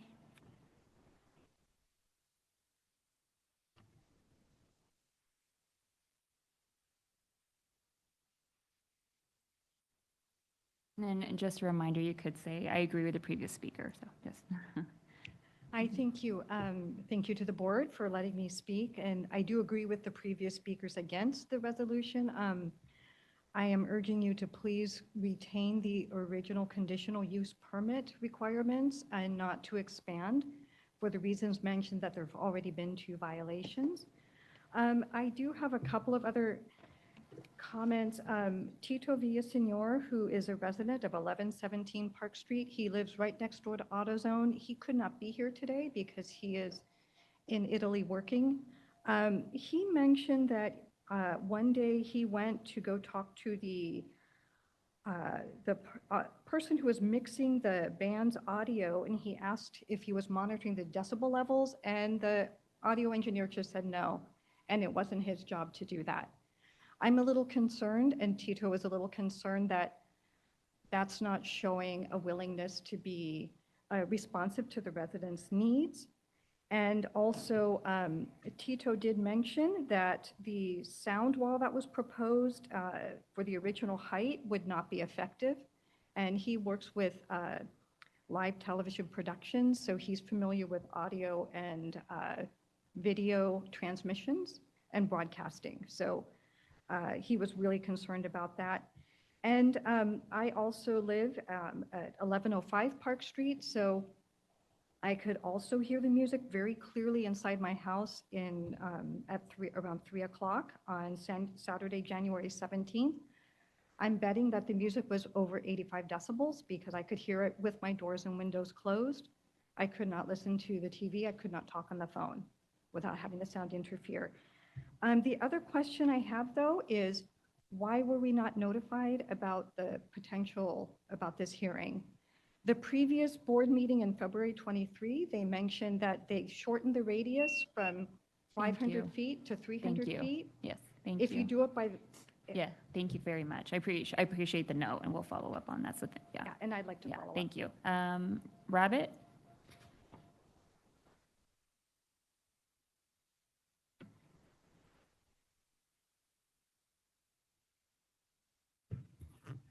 Thank you, all of you board members, and thank you to the president. It's a beautiful day in the neighborhood, especially on Monday when they are closed. I wish they would be, I wish they would be, I wish they would be good neighbors. I live at 993 Park Street, so I am a block beyond Ann, a block beyond Jeff, a block beyond John and his wife. And I can still hear it inside my house, much, much more in my backyard and in my front yard.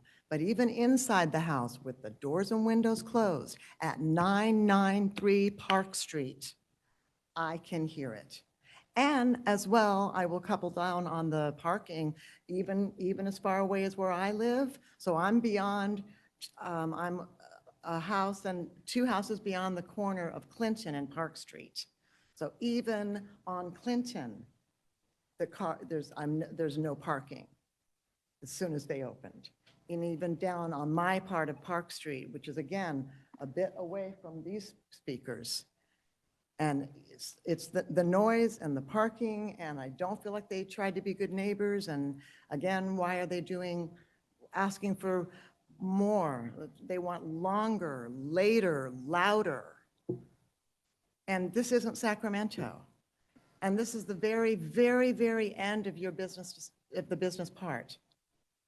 All of us neighbors are all around, and I appreciate what you say about the live music. I love it as well, but you wouldn't love it if you lived where I live, and I bet none of you live on Park Street or even near to this place. So I really hope that you do not let them expand. Thank you very much for your time. Thank you. Betsy? Good evening, Betsy Matheson, 1185 Park Avenue. I commend Park Station for converting a downtown eyesore into a thriving example of adaptive reuse. Park Station and Southie Restaurant are one of our family's new favorites for our frequent dinners out. The cheerful voices, children playing, and occasional outdoor music are a welcome replacement for the buzz of lug wrenches and the intercom announcements from the old tire place. Park Station's outdoor music fills our backyard with happy sounds. I find myself singing along. One afternoon, I was enjoying the music so much that I put away my gardening tools and walked over to Park Station for an IPA and a grilled cheese sandwich. But when listening to the music from our backyard, I also found myself laughing nervously. How can this be allowed in a residential area?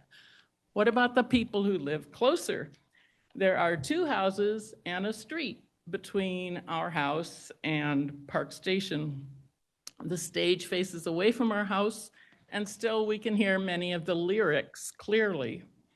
I wonder about the neighbors who want to hold backyard birthday parties and select their own playlists instead of relying on the bookings of events at Park Station. Most of Park Station's first 6 months of operation have been during the chilly season when we've all had our windows closed.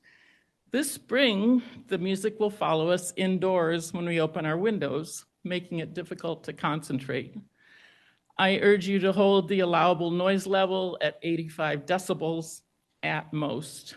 If the number of events is to increase, the allowable noise level should be reduced. 10 events per month would be essentially every weekend evening. And I appreciate several of the other speakers. Thank you so much. Mr. Dong, how many online speakers do we have? We have one more online speaker. All right, let's do that, please. Thank you. Let's see, Kirsty Lee, I'm going to allow you to talk. And then after that, we have Act Thomas. Hi, I'm Kirsta. Sorry, I put down my hand because you called on me and I didn't. Anyways, my name is Kirsta Lee. I live nearby at 1183 Park Street. That's right next door to Betsy. I just want to begin by saying that I'm super supportive of the Park Tavern and genuinely appreciate what it brings to the neighborhood. It's a valued local business. It's an important part of the community. When we bought our home, we intentionally spent time on the street at night to understand the environment. We previously lived in Oakland. We chose this neighborhood because it struck a balance between being lively and being livable. I'd like to offer a few constructive suggestions if this application moves forward. I think it's important to distinguish between the ambient neighborhood noise, voices, convo, people enjoying the area, children I have for myself, and the sustained amplified music, which travels further and has a greater impact on nearby homes. I would support later or longer events, provided they don't include amplified music. If the amplified music is approved, I respectfully suggest conditions such as installation of a noise meter with enforceable decibel limits, defined time restrictions for that amplified music, and thoughtful consideration of the cumulative impact of sustained amplified sound, not just at the peak levels. Secondly, the parking has become extremely challenging. I hate to be the one to complain about this, but the parking impacts do need to be acknowledged and addressed. Finally, I just wish there had been more proactive outreach from the neighbors to the surrounding neighborhood. Direct communication goes a long way in building trust and solving issues collaboratively. We really love you. We want you to be here. We also want to live in this neighborhood. So between those two things, we just need to find a balance. I wish they had reached out to us. We tried reaching out to them. My daughter has been there twice. And we also really love the business. We've eaten there. We've brought guests there from out of town. We really are glad they're here. Thank you for your time and consideration. Thank you. Act Thomas? Or Art, sorry, maybe. Sorry about that. And then after that, Sean Alford.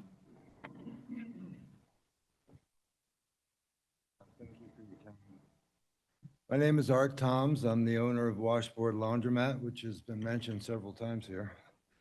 1198 Park Street, the corner of San Jose Avenue, across the corner from Park Station. It's my 49th year in business this year. Serving the residents of Alameda. One of my concerns is the addition of Sundays to their schedule. Saturdays and Sundays are my busiest days. Most people work Monday through Friday, so part of their weekend is doing laundry. Laundromats during the COVID epidemic were designated essential services to help stop the spread of COVID, and are still essential on a smaller scale. Parking is obviously a major factor for people to be able to do laundry. I have 3 parking spaces for customers. When Park Station is open, there is additional demand from employees, band members, customers, and owners. There are apartments and businesses across the street and surrounding Park Station. A lot of parking has been eliminated with the parkets for the restaurants. My main concerns are being open on Sunday. Number 2, more than tripling the number of events which draw more people and more cars, and the noise which has been mentioned. Thank you. Did you have any questions? No, thank you. No. Thank you. Sean and then Eden Marchant. I'm in support of the expansion of music. I want to thank the board for hearing me. I'm speaking to express my strong support for Park Station's proposal to expand its live music programming to include both Saturdays and Sundays. Expanding live music at Park Station would provide a much-needed outlet for performing musicians, which I am, and create a consistent, welcoming space for patrons to enjoy live entertainment. I actually live above the laundromat, right across the street from Park Station, and work for Art as his manager, and I have not heard any music and have not had any kind of issues surrounding the music. So that 65 feet is me, and that's my kids, and we live there. I do acknowledge that there have been some parking issues, but I want to continue by saying that over the years, many of the venues on the island have disappeared, leaving fewer opportunities for artists to perform and for the community to gather around live music. Park Station has that opportunity to fill that gap and serve as a vibrant cultural hub. Live music contributes not only to the local arts community, but also to the broader economic and social vitality of the area. It brings people together, supports local talent, and enhances the character of our community. Park Station's expansion would make a unique and valuable venue on the island, one of the only places of its kind offering regular live performances. I respectfully encourage you to approve this proposal and support the continued growth of live music in our community. Thank you. Eden?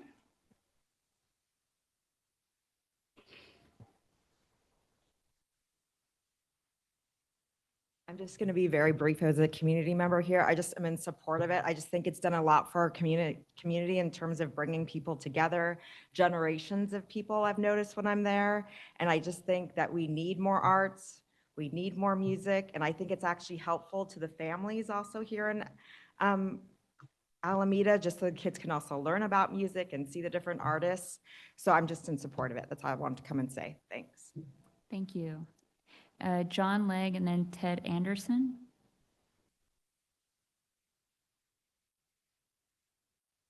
Thank you very much. Again, I didn't really have a lot prepared because we weren't notified really in advance, but I just want to point out a couple of things, that we're not like people who bought houses next to the airport and then complained about the noise. Those of us that are in here complaining about the noise, we've all lived here for a considerable amount of time and would like, we respect each other as neighbors. We don't play loud music in our backyards and interrupt their days and their Sundays and their Fridays and their Saturday nights. And we'd like the neighbors who are moving into the neighborhood, including the business, to do the same for us.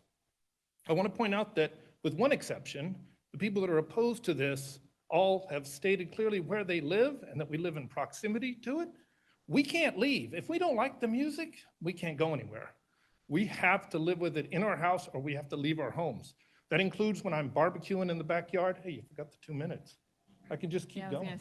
You forgot the, we have to listen to it when we barbecue in our backyards. We have to listen to it when we're sitting in our front rooms. I'm lucky we have noise attenuating windows, but not everyone does.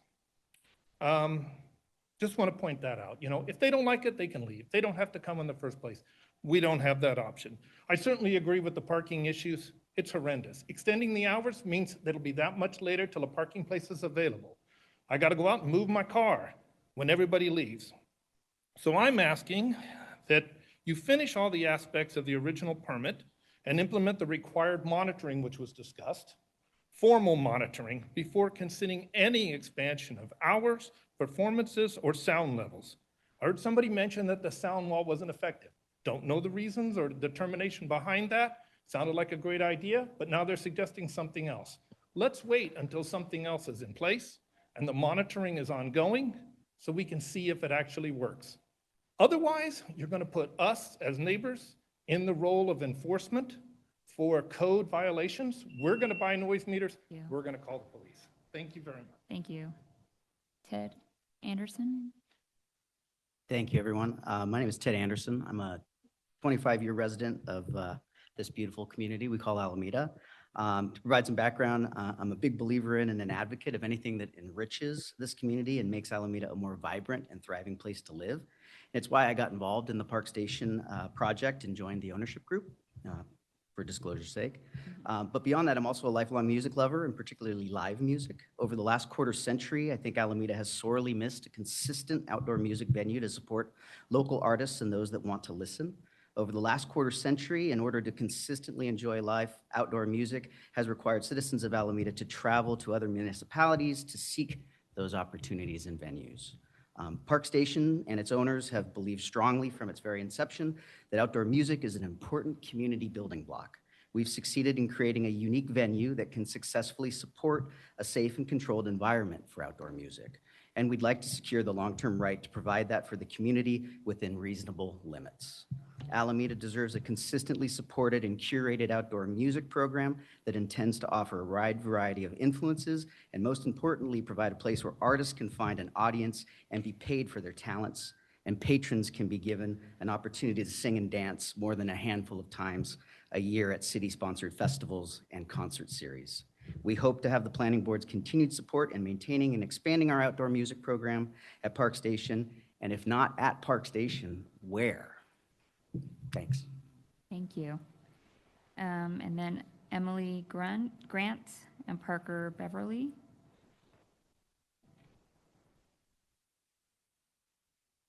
Hello, thank you for having me. I'm Emily Grunt, and I have been in Alameda community for over 20 years now, and I am in favor. This community venue at Park Station enhances our community. I've noticed that myself and many families gather there, and when we come to Park Station, we not only stay at Park Station for a bit, but we also explore more businesses on Park Street, including Tucker's, Yogurt, Books Inc., dinner places that I know is benefiting the whole community at large. Beyond that, Park Station's greatest contribution has been its extraordinary support of local schools. I have a 12-year-old daughter in 7th grade at Lincoln Middle School and a 9-year-old in 4th grade at Edison.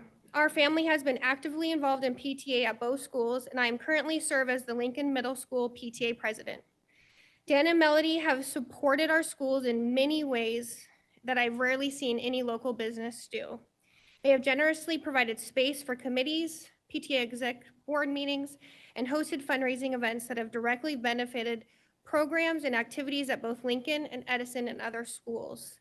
I am deeply grateful for their commitment to our students and the schools, and I know this permit would continue to support those efforts and their willingness to be generous in their space and their time to help us raise funds for the community and for our students at large. Thank you.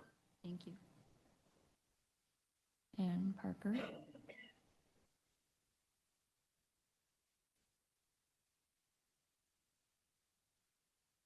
Good evening, board members. My name is Parker, and I'm a resident of Alameda and a regular customer at Park Station. I'm here because I truly value what this business brings to our community. The environment and culture have consistently felt well-managed and respectful. It is not a rowdy setting. Rather, it is a place where people gather, talk, and enjoy live music responsibly. The staff is attentive, and I have personally seen them manage performance times and guest behavior in a professional way. I understand the need to balance neighborhood concern with support for local businesses. I believe this establishment can operate under the reasonable conditions proposed while continuing to contribute positively to our local economy and community life. I respectfully ask that you approve the permit. Thank you. Do we have any more online speakers? If there are any other online speakers, please raise your hand. Not seeing any more speakers. Okay, it looks like we've gone through all the speaker slips, and with that, I'll go ahead and close public comment, and we will move back to the board for, yeah, sorry. Yes, Madam Chair, since this is a quasi-judicial matter, it would be a good idea to give the applicant an opportunity to rebut some of the comments. Okay. For just a couple minutes. Mm-hmm.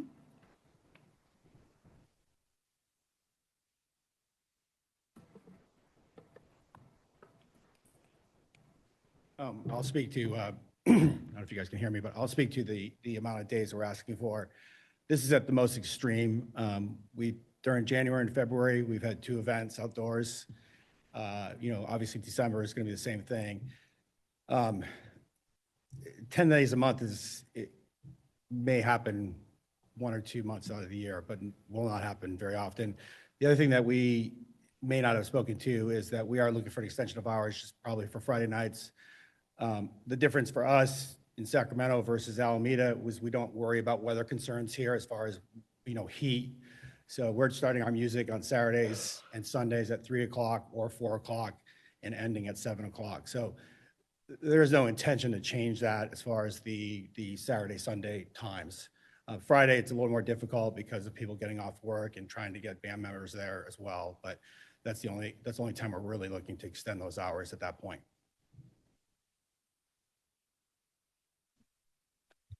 This may have been brought to your attention, but in addition to the speakers in support of Park Station, we have 144 people that have signed a petition in support of Park Station. And I just wanted you to know that there are many people in our community that do believe in the culture and the community that we're building. I understand the parking and the other concerns. I also live in the neighborhood. I'm a block within the same block. I get it. And there are probably ways we can figure this out. But I do think that what we bring to the community is far beyond just the inconveniences of the personal experiences that we may encounter from time to time. It really is building culture and community that we haven't seen on Park Street in many years. Thank you. All right. And with that, we'll bring it back to the board for comments and deliberations. Around to my fellow board members. Board Member Luis. President Cisnero, I have a few further questions based on the public comments. One is about the noticing process. Several members have mentioned that they were not notified.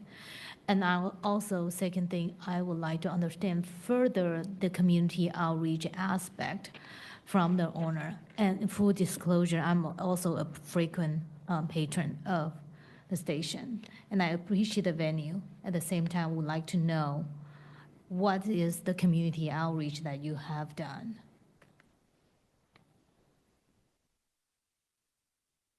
So one question is for the staff and one is for the, yeah, in terms of a public notice, that's for the staff.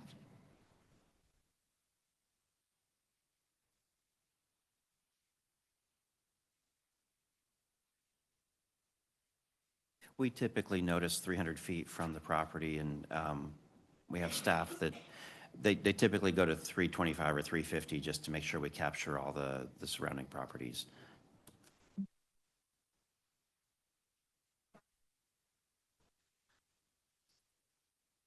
Okay, thank you so much. We already had public comment, so unfortunately, public comment is closed. And I do appreciate the question, and we have staff's response, and we will try to better understand the concern, because I think it's a good concern to bring up. I'm curious if the applicant also wants to address the other piece to this question. We, as soon as we received the date of the hearing, we posted the notices on our south-facing window and the west-facing window of the property to publicly alert our customers and patrons and area members that are walking through. And then we've also posted on our social media as well. Thank you. Any other questions or comments from board members? Vice President Ariza? Thank you, everyone, for your comments. I think this is a difficult problem to solve, because knowing what I know about sound, travels through the air, it's going to be hard in an open setting to control it. I did, as per some commenter suggestions, I did some research, and it seems that we might have set them up for failure no matter what, because, in San Francisco, they don't give a maximum decibel. They just say that it should not be heard 250 feet. And in Berkeley, they say, for outdoor music venues, they say the maximum sound should be 15 decibels above, no more than 15 decibels above ambient noise. And if you've been in a bar or a restaurant, you know that, 50 people talking at the same time can be very loud. And sometimes, even without music, you have to raise your voice. So I guess all this to say that it's a difficult balance to find. So I have a question for the applicant. Would you consider moving the stage to the top room area that is inside, even though I know that the door's open? And I know that this is a far-reach question. I'm just asking. The stage is positioned where it's at because we have exiting requirements by the fire department to exit the space. So we have walkways that we need to maintain that are clear in front of the Southie building, in front of the Tap House building, that extend to crash bar gates that exit. So we have a very limited sort of area that we could put that stage, which is why it ended up in the corner where it's at. Thank you. I think that's it. And thank you to the audience, to the members of the public. Again, public comment is over. So please restrain from participating because the board is deliberating right now. Thank you very much. Any other board members? Board member Sahiba. Yeah, I appreciate all the public comments. I did, through this process and the recommendations that the staff have made, the unlimited number of events, was that a negotiation with the ownership, or that's just a staff recommendation because of other precedent established within the city? Well, I think we were starting from, they had asked for Friday, Saturday, and Sunday, which would be 12 or more times a month. And if we took away Sunday, then that would, be a third less. So we thought, well, maybe Fridays and Saturdays in general would be okay with limited hours. I see. Okay. Is there any other precedent in the city that we would look at? Specific to time? Not that I know of, no. Okay. I had a follow-up question or tied to that. Is it essentially 8 events per month? If you're saying like Friday and Saturday, 4 times a week? Right, so when we say unlimited, what we mean is it could be any Friday and any Saturday. Yeah, so pretty much, I find it confusing as well, and I'd rather just frame it, from my understanding, like cap it at 8. That's what the staff is recommending. So that's like maybe another way to think about the option that's presented to us, or maintaining it at 3, so on and so forth. So Exactly. okay. Board Member Sue. Thank you. Yeah, I just want to thank everybody for the comments, for Park Station coming to present today, and also for all the public comments with the of neighbors in the area. You know, I want to echo Vice President Ariza's comment. You know, this is a tough one. You know, this is an area that is kind of right on the border between a more residential neighborhoods and this commercial district. So I've just been thinking through some potential solutions. You know, I think some level of kind of formal monitoring is probably required. You know, though I don't want to get too, I don't want to micromanage how code enforcement exactly will go about doing that, but I think there needs to be maybe some more guidelines on how the monitoring will happen. I think, you know, a lot of where the neighbors that came today, and maybe it's just, yeah, I'm sure the sound is also elsewhere, but was kind of that area heading down Park towards South Shore Center. So I think the idea of some kind of barrier that the business has been exploring is a good idea. I wonder if they would be open to something more of like kind of permanent solution instead of just like a fabric or I guess kind of drapes that you could put up, maybe a band shell of sorts. And I know that has its own kind of design and aesthetic concern. So, you know, I'm cognizant of that, but perhaps that would help prevent the sound from going that way and point it more towards the actual buildings. I would support just like a cap on limits. The no limit, I think, can be a little confusing. So perhaps it is 8 and then just keeping it at Friday and Saturday. Thank you. Board Member, wait, Oh. who went first? I was going to make a recommendation. I don't know. Do you have more comments? Yeah, but I already spoke, so go ahead. I did too. Can I squeeze in Oh, a you quick did too? clarifying? Okay. Yeah. I know everyone likes this. I have a super quick clarifying question. What is the decibel ambient noise right now for the area? Well, today at Is it 60? Today at noon, it was 68 decibels. I guess, like, is there an ordinance that we have where in this area, in this commercial area, it can't exceed more than? Right, so in a typical, say, commercial district, it's 75 decibels is the allowable noise level in the general plan noise element. Okay. Okay. That's a daily average. So the problem with noise measurements are there's so many different ways of doing it. So you have a community level average, which, for instance, airport planners use because they don't want to count every plane as a noise violation, but it is. But you average it over 24 hours and it's not.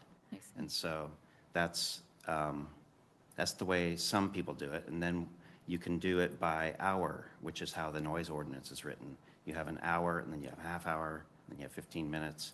And so those are different standards depending on the duration.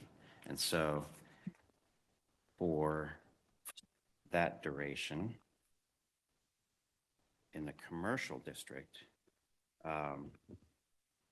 you can have 65 decibels for any half-hour period. Okay. The reason why I asked, I was just curious from Vice President Ariza's comment of not going more than 15 decibels over an ambient noise level. So I was just trying to do the calculation of what that would potentially be for his area. But anyways, I'll just keep that for myself to further think about. Board Member Sahiba, did you want to? Okay. Or Board Member Luis, yes. Thank you. Uh-huh.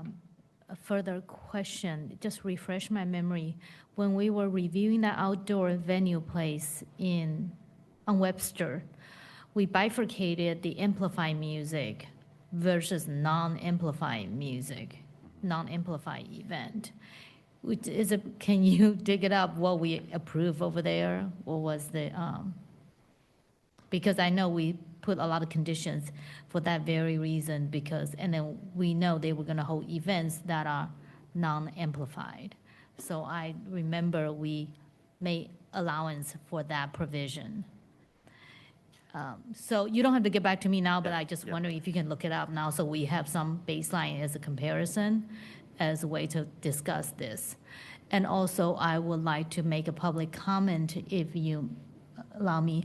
I understand that to many of us, this is the first time participating in public forum, and there's specific procedures that we do. When the board is deliberating, please do not interrupt us. We don't do that when you're speaking, and please do not speak back or make motions when we're deliberating, because that is very distracting. And we don't ask our children to do that, so please respect us as we deliberate. Thank you.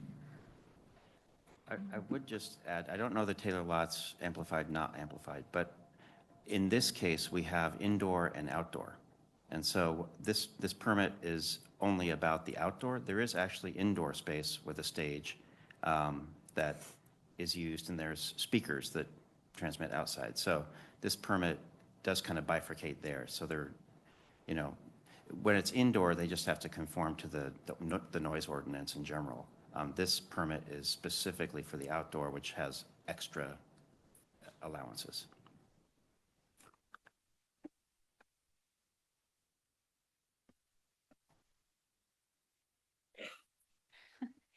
By the way, you could sit down and we could call you up if we have more questions. Oh, did you have a comment? Okay. You may make one last comment. I know that you're considering 8 times per month or Friday, Saturday, or 2 days a week. And I just wanted to make mention that there are 2 months in a year where there are 3 weekends in a month with the 52 weeks a year, right? So I would maybe suggest that if it's limited to a certain number of days per week, that it's simply stated as Friday, Saturday, or something along those lines. Mm-hmm. Yeah, that's a good suggestion. Thank you. Yes, Board Member Wang. So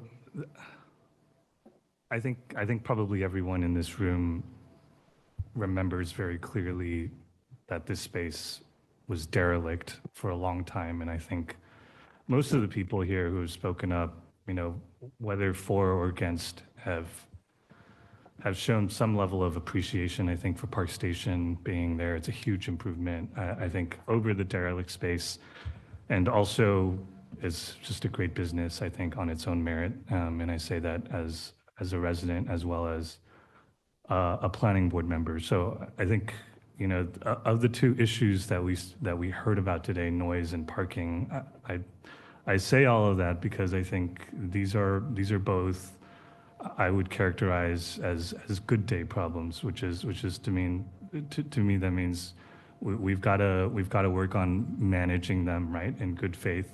But we're also glad to have a business here that's thriving and that people love to go to.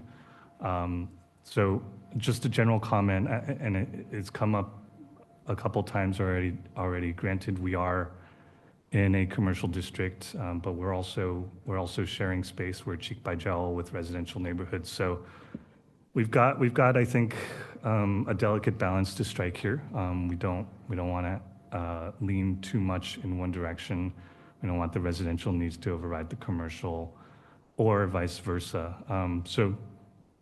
I'll talk about parking first. I think again, it's a good day problem, right? That you've got so many people coming here. I think that's fantastic. Managing negative parking spillover to the neighborhood, I would say. I heard this a couple times too. I would encourage staff to look into a residential parking permit program. I think that would be important for the neighbors who are struggling to park their own cars. We did get a comment about I think we've seen repeated parking in the bike lane, so that's not really the business's fault, but I would like to hear from staff if there's a capital plan or operational plan to address that sort of repeated violation. We don't want to see patterns of that behavior. It's hard to control the way that people get to businesses in general, I think, but if we do want more people riding their bikes, we don't want to discourage that by having cars parked in the bike lane.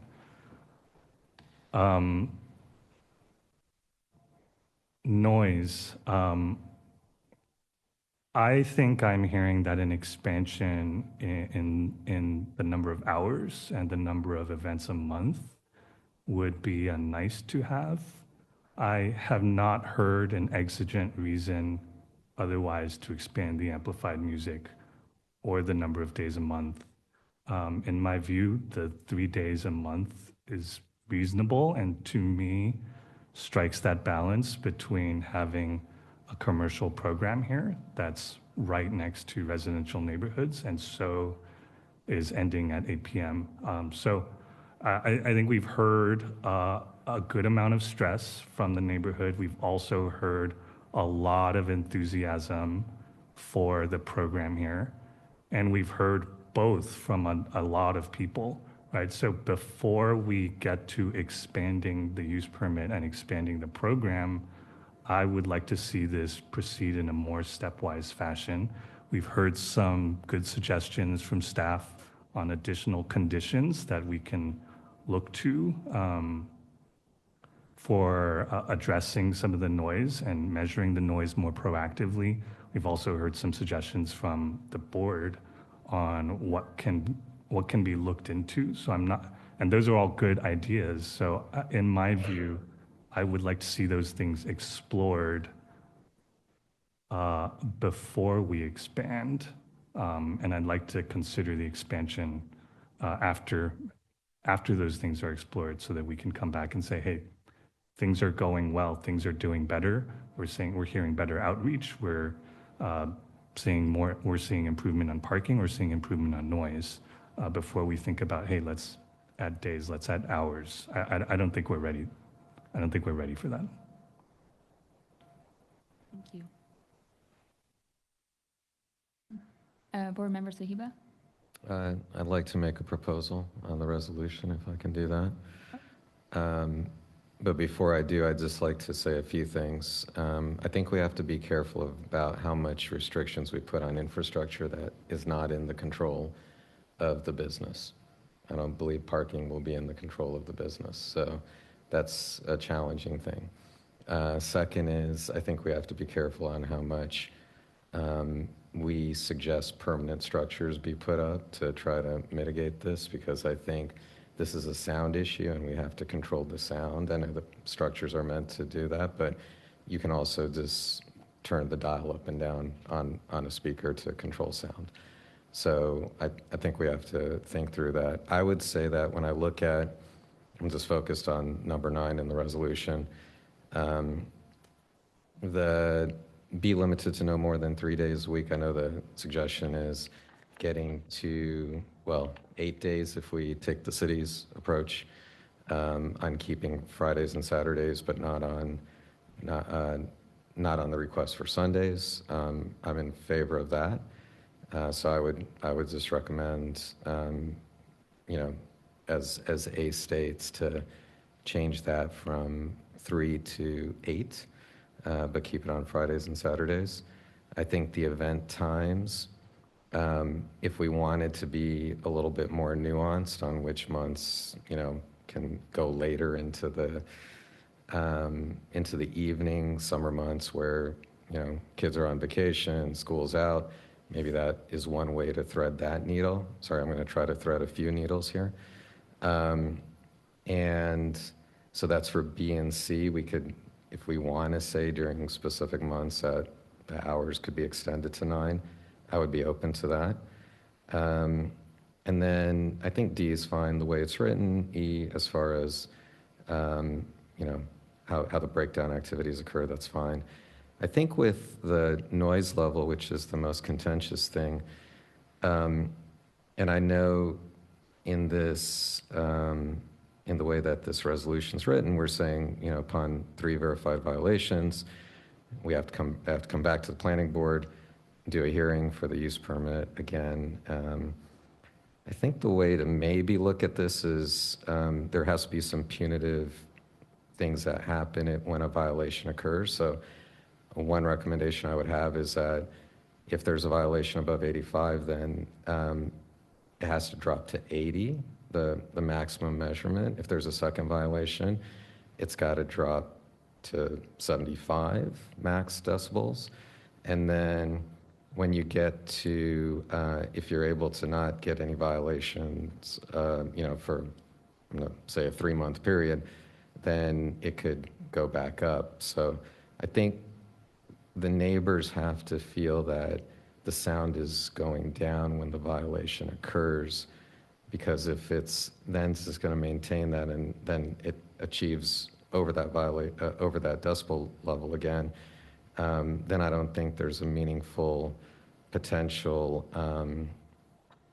sense of what has happened. I imagine also the patrons, I don't know how much the lowering of that level of sound is impacting them by 5 decibels each time in that area that they're going to be enjoying the music in. So that's a suggestion that I would make to the board as a strategy to look at mitigating sound. Thank you. Any other comments or suggestions or reactions to the motion put forth?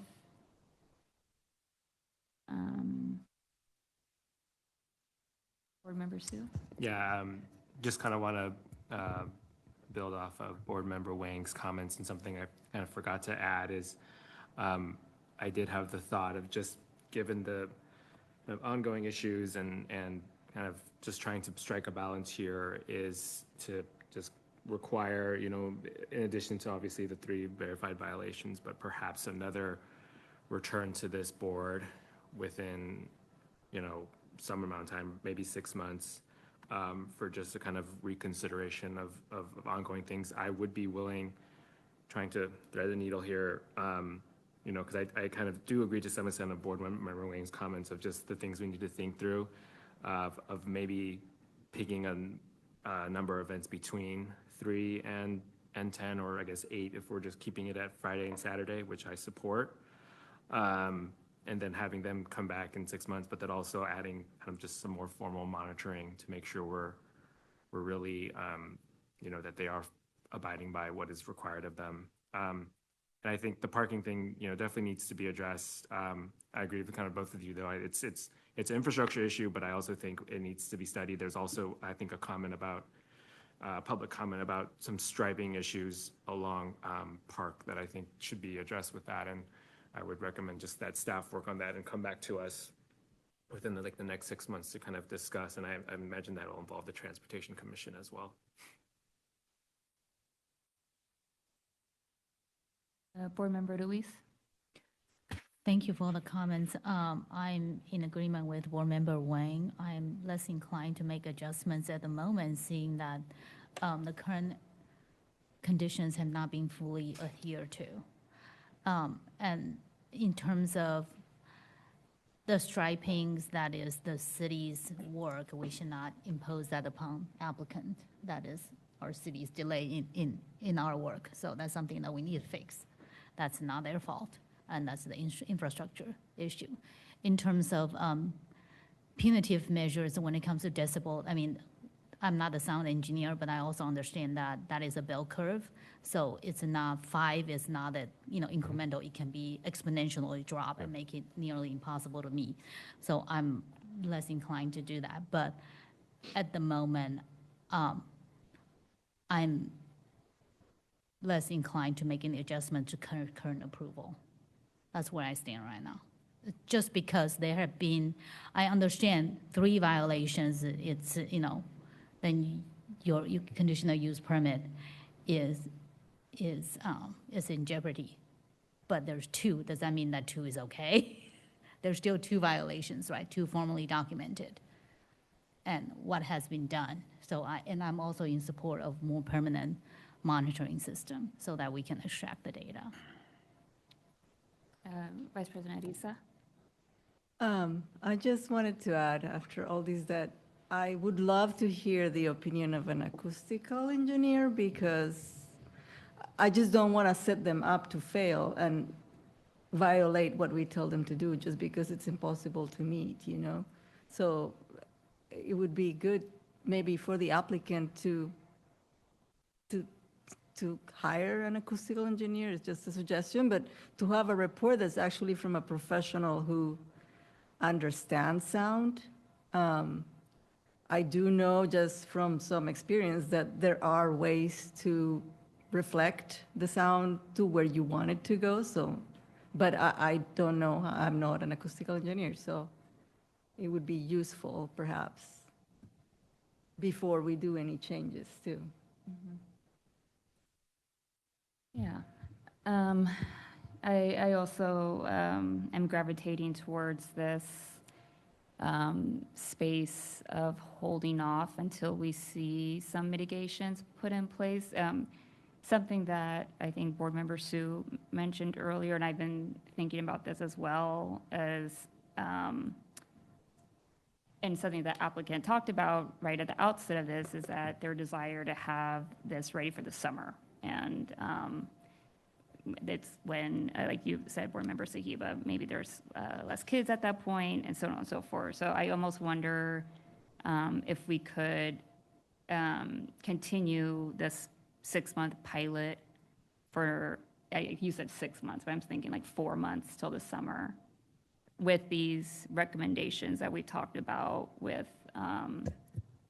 the meter and doing something to buffer, I don't know, like we said a bunch of things, but, and then at that point, revisit if it makes sense to go beyond the current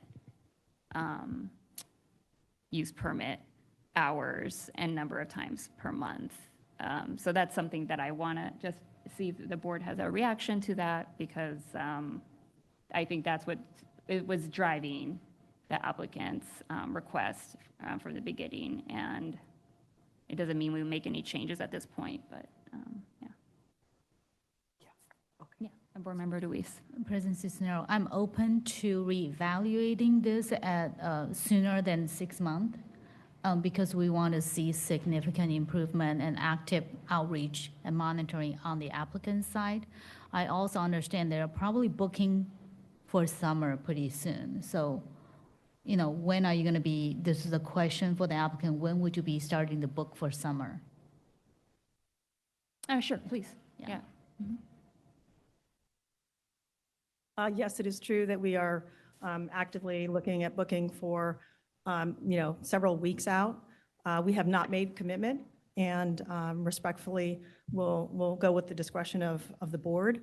I would like to ask some consideration on the decibel reading of the 85. It should be measured at a certain distance. It's simply currently being measured at the wash house, which is 65 feet away and directly across the street. So it's unfair to kind of establish a point of reference to an area such as that when our property line within the premises to our order counter is 85 feet away. So if we're allowed 85 decibels within our premises, we're already going to fail simply because across the street is 65 feet away. And the other consideration I would like to make is if 8 times a week or 2 days a week is not allowed, and the recommendation is 3 days, we would at least like to have 1 day per weekend. So 4 times a month would be, our request for this period of time till we can be reevaluated. I see. Okay, so Friday, increasing from the current 3 to the 4 for this extended pilot, I guess, if we want to call it that. Did board members have any thoughts about the distance requests and point for measuring. I am struggling with, to be honest, the 85 decibels and when, but yeah. Oh, yes, Board Member Wang. Yeah, as much as I tend not to like adding studies, especially for a use permit, this is a use permit, it's not an EIR. I'm a little bit leery of adding studies. However, I take Vice President Ariza's comment to heart. I think we are at a disadvantage on the technical merits of this question, and I don't want to sit up here negotiating numbers arbitrarily. And so I would actually suggest rather than the applicant taking this on, it's kind of the same thing, but I would like the city staff to make a recommendation to us based on some kind of technical analysis and whether that's paid for by an application fee or whatever. It's kind of all the same thing. But I don't want to, if we're going to extend the pilot, I don't want to make something up and then say, hey, did that work? We don't want to be up here guessing and checking to that degree, I think. Yeah, that's my comment. Yes. I agree. I think we would all benefit from some advice about best practices in each of these regards. And you're correct that the applicant would ultimately pay for it, but we could supervise the work and find some folks that can help us out. Yeah. Okay. Yeah, I had a Yes, follow-up, Board Member but, Sahiba. Where does the current measurements occur from? Our code enforcement officer has stood, I believe, on Park Street at the Wash House and then down the street on San Jose. San Jose Avenue, yeah. And that's where I took some measurements today as well. And that's what our ordinance suggests, or is it just arbitrary? I believe it's what it says is it's at the receiving property. So if someone files a complaint, I see. and it's a residential property, then we would stand in front of their house and just see how loud it is. And unfortunately, the general plan measures it from the property line. So there could be some inconsistency there. And I think that's kind of why I was saying that we were setting them up to fail. So there needs to be a more reasonable way of measuring. If we are saying that they are allowed to do music, live music outdoors, and that it is a mixed-use neighborhood. Yeah. Yes, Board Member Sue? Yeah, yes, I'll propose one. Maybe someone will put it into more formal words, but you know, I agree kind of where a lot of the board members are saying in terms of just kind of verifying and following up and making sure that we're I think doing right by the neighbors in this area. However, you know, I also do hear the comments from the public about how great community has been for the community and how it's drawn so many, you know, just not live music, more just patrons, just activating the area. So I think I would support them coming back within, I think, you know, 4 months or so to kind of follow up on these, including the noise consultant, formal monitoring plan. But I would support moving just the 3 event maximum limit to 4 events per month for the time being. Just because, you know, I think as Board Member Wang pointed out, they will probably pay for the consultant. So I want to kind of help balance that out a little bit. All right, that sounds like a motion, sort of. Yeah, so I will move to, oh my gosh, continue the use permit with the modification that they can have 4 events per month. All the other current use permit conditions remain the same, with the plan that the applicant return in 4 months with an update on working with the city on a formal monitoring plan, a preliminary report at the very least from a acoustical engineer on methods to reduce or mitigate the impact of sound in the neighborhood. I mean, I think that's all from the noise front. Does anyone want to add anything? Yeah. Can we reword so they could come back earlier than 4 months? Yes. Yeah. When they are ready? I recommend to be 3 months because that puts us in May. Yeah. May, do folks 3 feel- months. Oh, board Can I- members. Can I Heba? just clarify, they're coming back in 3 months, but actually what we're saying is that they're approved for 6 months? I'm No, sorry, or No, they're what? approved for 3. For 4. Events a month. For 4 events a month. Okay. Can we, question for city attorney, are we allowed to do that? Yeah. Can we shorten the approval to 4 months? Yes, Okay. that's fine. The only issue that I think needs to still be resolved is how to address the violations that are in the existing resolution. So there were 3 violations allowed, and they theoretically have already had 2 violations. So do you want to keep that language in, or do you want to give them more lenience? I think it's within 6 months, right? So like technically right now, if they hit that, then they would come back. I mean, I would just probably keep it the way it is. I'm leaning towards keeping it. So it resets. It resets. Additional Yeah. 3. After, Resets. yeah. Resets, yeah. It's dangerous. Yes, board member Wang. I think you're identifying, to me, there's a little bit of a dilemma because we're articulating collectively here, we're possibly a little bit dissatisfied with the metric that's in the current conditional use permit, and yet we're at an impasse as to how to modify that.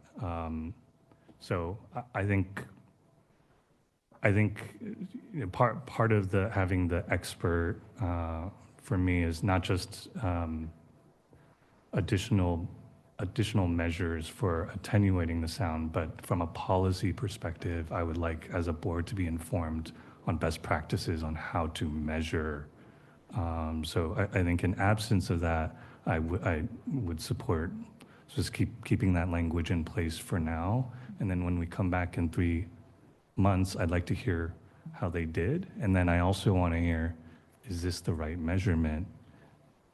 What's the alternative measurement? And how would they have done under the alternative measurement? Does that make sense?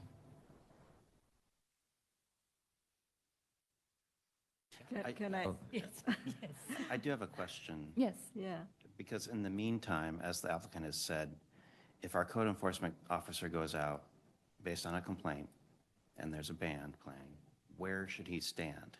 Yeah. And I think that's a fundamental question. And typically, it's at 50 feet or at 100 feet from the noise source. Otherwise, it's distortion. And so, over a 5-minute period or over some other, incremental time period as well. So it's averaged because you will have variation. So I just want to, just based on my experience, I think this is the kind of advice you're going to get. And I think we need to at least give some direction to our code enforcement officer when he stands somewhere. And I would suggest, if I may, stand across the street at the AutoZone on that corner, so it's roughly 100 feet away for 5 minutes, and just see what he finds. And that's, sorry, just to clarify, that's to check when there is a violation per the current use permit, and in parallel, we're going to have a technical analysis that will give us a better sense of what the actual policy should be. And what I'm hoping is that we'll have that analysis sooner rather than later. Correct. Before maybe even the 3 months or whatever, before May. So I feel like that I'm hoping that the direction we give to code enforcement is like a short, temporary solution until we get to the longer term solution. I think that's right. I think it's Yeah. an interim solution just so that we can still monitor for violations in the meantime. Mhm. And That's fine. if you're leaving it at 85, then I think the consultant would also be advising you on, is that the right number? And what does Right. it mean to either go higher or lower? Exactly. And yeah. what other And how do physical you- changes how can do be you made? measure it? Because, Mhm. yeah. Yeah. If you measure it across the street, they're probably going to fail. It's the way sound works, is what I mean. So it behoove the applicant to get this consultant as soon as possible. Turn it down. Yeah. Oh, yes. Can, you want to react to that? I mean, we're happy to stay at the 85 decibels within 100 feet. And I don't know if an acoustical engineer is going to help dictate anything different than us abiding by, the original approval decibel levels. And I think that that's the concern, because otherwise we have to go out and hire an acoustical engineer. We have to do all of this rigmarole to come up with a study when, why don't we just live within the confines of what was approved originally at 100 feet? Because that's all we need is a benchmark, because we've been just guessing. But at 100 feet, if we can stay at the 85 and we can do that, that's all we're trying to do. And I think that that's kind of the goal of having a benchmark distance from the stage. That makes sense. Yeah, and then I think, again, what the consultant would tell us is 85 a good number, or Right, I is think it there could be some lower. other standard that you It should could be abiding by? Yeah. I think, it could be maybe a time period, average, or, I don't know, lower, so, yes. So there's the cost of the acoustical application or the engineer, and it could be in the neighborhood of $10,000 to $20,000 to do this study, which would be excessive of what we would, really be able to afford to do. So maybe we can just come up to an agreement about what that cost might be, or have some parameters around what the actual ask is of this acoustical person. So it's a specific task, and we keep the delineation of what that ask is for. So we can keep the cost down as much as possible, unless the city would choose to share in the cost with us. That would set precedent for the rest of the city.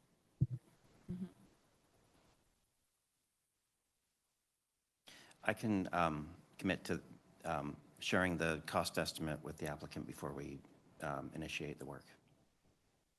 Yeah, I think that's fair, like, have a really contained scope, so it's responsive for your business and also something that could help with our future policy making.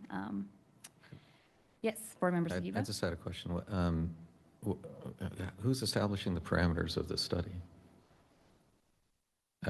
I mean, we're saying, let's go do a study, let's go, but the city needs to create the parameters, like we said, various cities like Berkeley, San Francisco have different strategies. We're defining a city strategy, not specific for this business, but for the city, correct? So shouldn't this just be something that the city, if we have a murky, undefined strategy right now, I think it's on us, right, to figure out how we want to do this. I'm getting a little concerned that this is getting very, very specific to this business versus specific to the city. Can I add? I think you're correct that if it's for the measurement, it should be on the city. I had suggested it more on ways that the business itself could control the sound, but those are two That's different things. Totally different. Yeah, And that's two up to different them. things. If they violate 3 times, they've got to figure it out. It's not, we're not here dictating like, hey, if they want to figure it out by doing their own research or however they want to do it, that's the way it has to be done. Like, I think we're putting an unnecessary burden on the business when we're trying to figure out as a city how to measure this. So this doesn't make sense to me.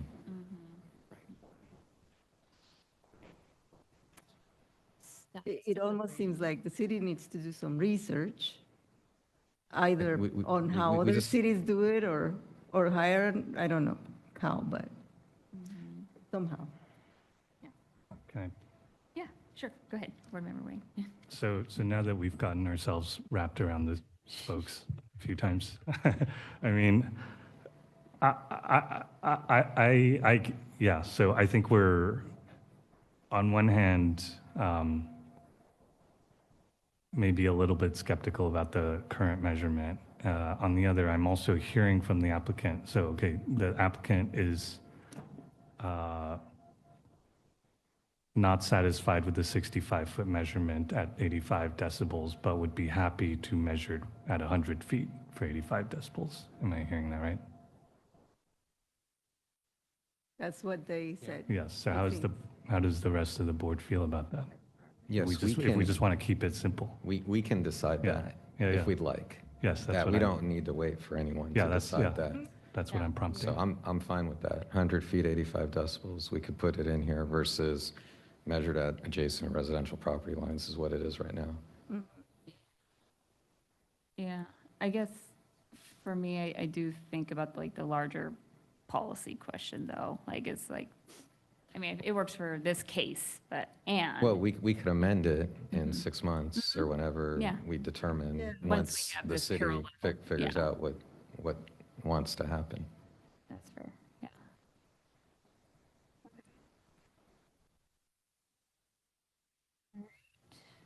Do we need another motion?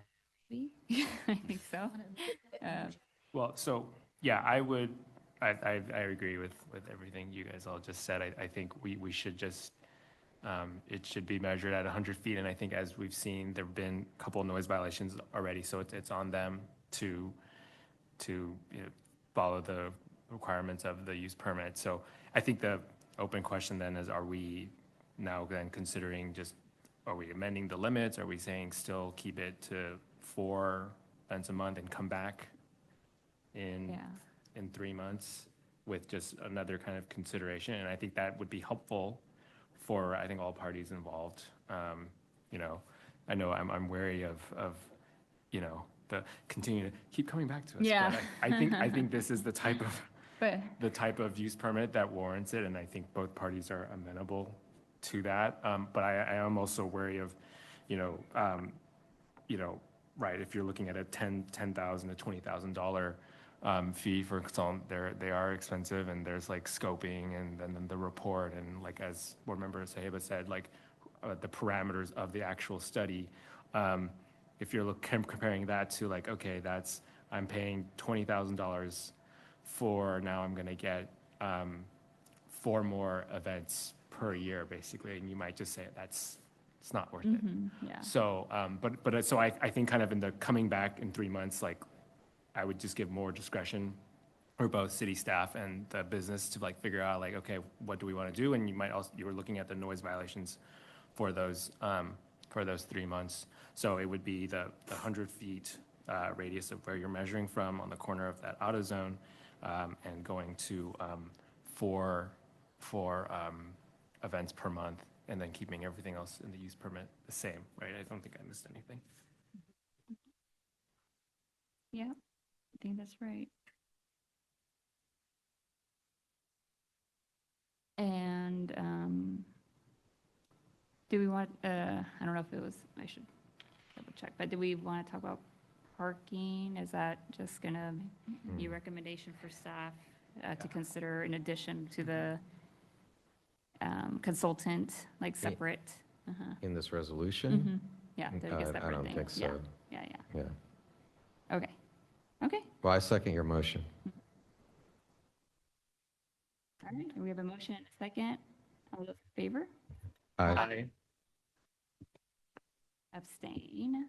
Seeing none. And sorry, I did just want to, because I also saw the public comment about the curb striping and everything. So I just wanted to make sure that like we did address that. And I know it came up a few times from not just public comment written, but also from the audience. And so I just wanted to make sure we publicly mention that. And that's something that would be considered by the city. So, okay, great. Thank you so much to everyone who came and expressed your perspectives. This was really challenging.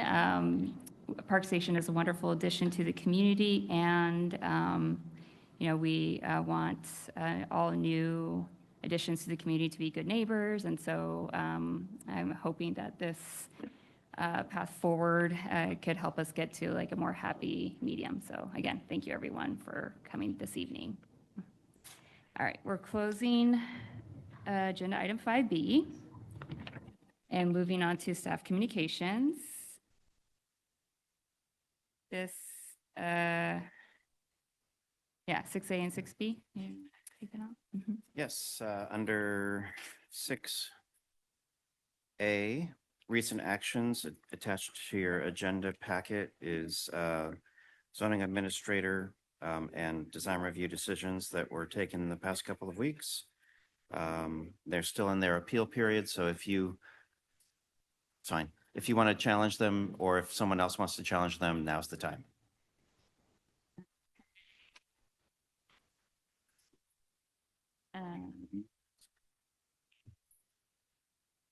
I have nothing further. Sorry, can you speak closer to the mic? I have nothing further for you tonight.